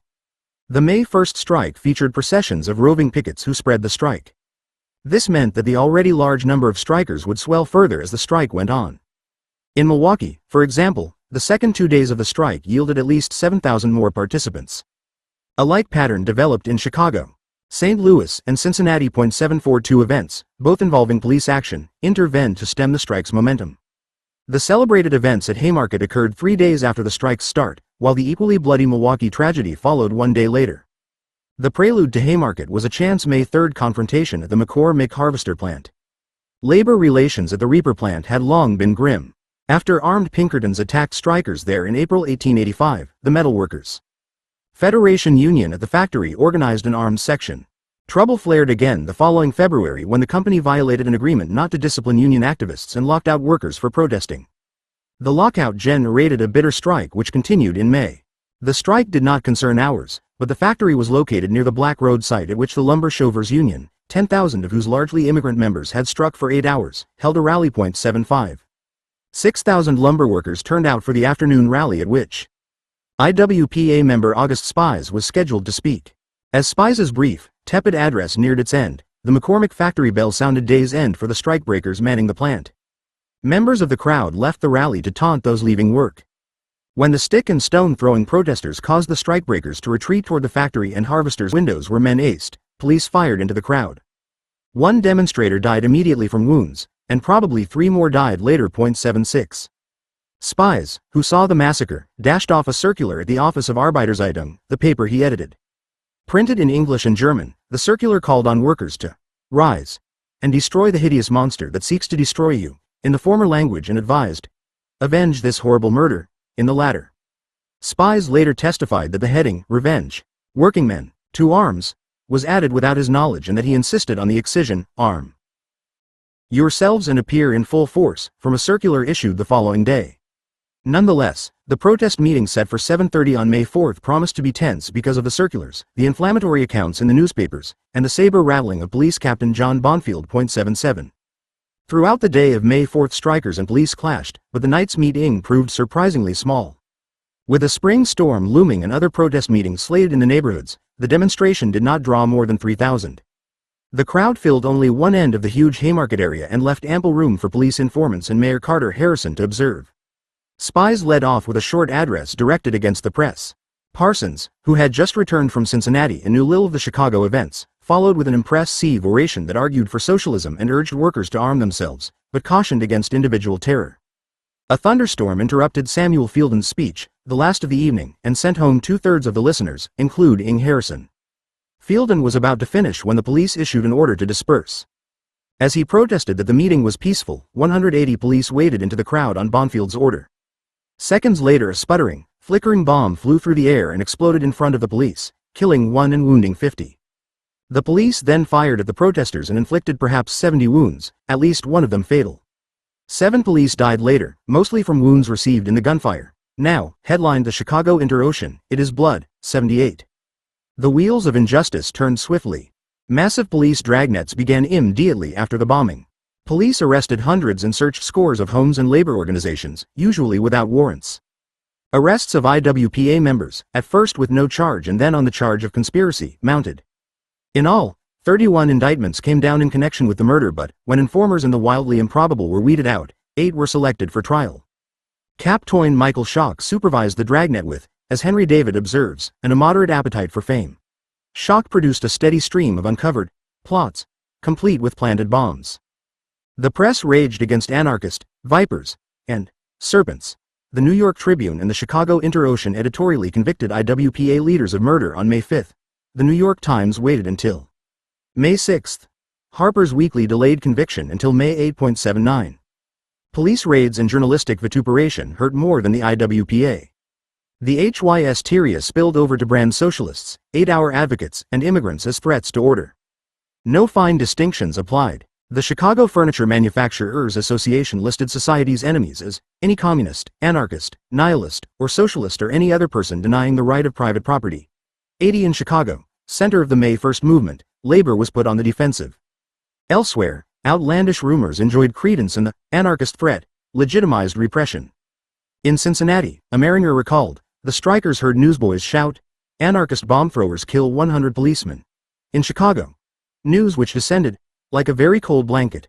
On the day the news came, the city's mayor deputized 1,000 special police. 2 days later, he called out the state militia. 81. Reaction to Haymarket in Milwaukee followed a bloodier scenario than in Cincinnati. A large contingent of Polish strikers, mostly unskilled workers, led strike processions which emanated each morning from St. Stanislaus Church. The processions succeeded in closing a large brewery, the West Milwaukee Railroad Shop, a stoveworks employing 2,500, and Reliance Works of Alice Farm Machine Company. On May 4, 3 companies of militia prevented the closing of the North Chicago rolling mill in Bayview without violence. The next day, after Haymarket, the mayor banned crowds upon the streets or other public places. Wisconsin's governor called in additional troops. 82. Still, the marchers went forth, but assured Milwaukee Journal reporters that they had no intention of making an attack on the militia or company property, and simply wished to show that they had not been intimidated. As they neared the North Chicago rolling mill, the militia's commander issued a single and, according to the Journal, inaudible order to stop. Then, apparently acting on orders from the governor, the troops fired directly into the crowd. 9 men, 8 Poles and a German, died from their wounds. 83 In the post-Haymarket atmosphere, a coroner's jury praised the militia for ordering the firing to cease, and returned no murder indictments. Meanwhile, nearly 50 workers were indicted, and some served 6 to 9 month terms for riot and conspiracy. The local press reported, from all parts of the state messages have come commending Governor Rusk for the promptitude with which he acted. There were only mild objections when the employers made cash gifts to the militia companies involved. 84. Such an atmosphere devastated the 8-hour movement, and by mid-May the campaign lost its impetus. Still, it was far from a total failure. In Cincinnati, strikers continued to argue that the law, a recent 8-hour statute, was on their side. According to a recent study, over 70% won some positive settlement of hours and/or wages, and nearly an eighth secured hours reductions with no pay cuts. 85 Nationally, nearly 200,000 workers shortened their days, some by as many as 5 hours. As many as 87,000 may have won the 8 or 9 hour day in New York City alone, and some trades, such as the fur workers and cigar makers, enjoyed success in many cities. Gompers later estimated that the net effect of the 1886 action cut the working day by an hour. Federal statistics show the average working week of all those who struck overtime in 1886 is going down from just less than 62 to less than 59 hours per week. 86. The most direct effect of the Haymarket bombing was to decimate the leadership of anarcho-syndicalist movement in the United States. That movement, personified by the Haymarket defendants, received a speedy trial and death sentence in Chicago. The trial, which began on June 21, was openly an inquisition against the IWPA rather than a murder investigation. Its judge, Joseph E. Torrey, challenges in jury selection against candidates whose stated biases, and even relationship to the victims, merited disqualification for cause. The result was a 12-man jury which included no industrial workers, but was composed of managers, salesmen, contractors, and businessmen. 87. The prosecution, led by State's Attorney Julius S. Grinnell, made some attempt to marshal evidence that the defendants had met in a Monday night conspiracy to plan the bombing as part of a general insurrection, but it could place only 2 of those on trial at the alleged planning session, an open public meeting. 88 On the opening day of the trial, Grinnell found a more promising line of argument to which he would return throughout the proceedings. Defending our institutions from anarchy, Grinnell argued that these defendants hourly and daily for years have been sapping those institutions, and that where they have cried murder, bloodshed, anarchy and dynamite they have meant what they said. The words of the syndicalists, wrenched from context or reported by a hostile press, would convict them when evidence of their actions could not. 7 years later, in discussing the case, Gary commented that the identity of the bomb thrower was not an important question. 89. Albert Parsons grasped the serious problems of the defense when he wrote in his notebook during the trial, "It can and must be shown that all this arming was for resistance and not for attack. But because of Gary's rulings, and because of past bomb talking in the IWPA, such a point could not be made." On August 20, the jury recommended death for all those charged save Neeb, whose sentence was set at 15 years. The Chicago Tribune suggested raising a fund to reward the jurors. Headlines read, "Chicago, the nation and the civilized world. Rejoice." 90. Not all rejoiced. As the executions approached, a strong, international defense movement developed. After the Illinois Supreme Court upheld the verdict while acknowledging faults in the trial and after the U.S. Supreme Court denied appeals, the unions entered the defense effort in force. The newly organized American Federation of Labor, heir to the FOTLU, pled for clemency, and both the United Trades of New York and the Central Labor Union of New York City called for protest meetings. Gompers and McGuire spoke and wrote on the behalf of the condemned men. Despite Powderly's continued refusal to defend the anarchists, to whom he said the labor movement owed nothing but a debt of hatred, local assemblies of the Knights acted. 91 The Chicago Knights of Labor, after following Powderly for a time, switched to a position of support for the accused. In England, the many protest meetings featured speeches by George Bernard Shaw, William Morris, and Eleanor Marx Aveling, and in France members of the Chamber of Deputies petitioned against the executions. Distinguished Americans, including Congressman Robert Ingersoll, Governor Benjamin Butler, Senator Lyman Trumbull, entrepreneur George Francis Train, future Socialist Labor Party leader Daniel Delian, writers William Dean Howells, John Swinton, and Henry Demarest Lloyd, and former abolitionists Mon Cure D. Conway and John Brown Jr., all participated. 92. The most outstanding figures of the defense campaign were the defendants themselves. Spies, who spoke first to the court, addressed the judge, "Now these are my ideas. They constitute a part of myself. I cannot divest myself of them, nor would I if I could. And if you think you can crush them out, by sending us to the gallows, I will proudly and defiantly pay the costly price. Call your hangman." Neeb asked to be killed with his comrades, and Parsons refused to plead for a pardon. 93 Even on the gallows, where Parsons, Engel, Spies, and Fisher died on November 11, 1887, the condemned men remained unawed. Parsons demanded, "Let the voice of the people be heard," as his own voice was stilled. Spies' last words were simply, "There will come a time when our silence will be more powerful than the voices you strangle today." 94. The long-term effects of the Haymarket affair unfolded slowly. Certainly the labor and 8-hour movements suffered, both from repression and from the rapid decline of the Knights of Labor, a decline related to that organization's division over whether or not to back the Haymarket defendants. When the leadership of the Knights ordered Chicago packing house workers on strike in October 1886 in defense of the 8-hour day they had gained in May, to return to work, the prestige of the order further plummeted. 95 On the other hand, the AFL grew steadily throughout the post-Haymarket years, and the United Labor Party, ULP, an independent political group calling for the 8-hour day among other demands, grew spectacularly in 1886. The ULP took nearly a third of the votes in the New York City mayoral election, where its candidate was Henry George, the celebrated land reformer who also had a record of shorter hours advocacy. And the ULP took more than a quarter of the votes in embattled Chicago. 96. That the anarchists should have stimulated a brief renaissance of political action by labor is not merely supreme irony. In the wake of Haymarket, the mass strike to secure the shorter day had suffered the same fate as had the efforts at legislative reform of the late 1860s. It had been tried and found no panacea. In the space of 2 decades had come graphic illustrations that the state could neither be relied upon to grant 8 hours, nor ignored in mounting an 8-hour struggle against employers.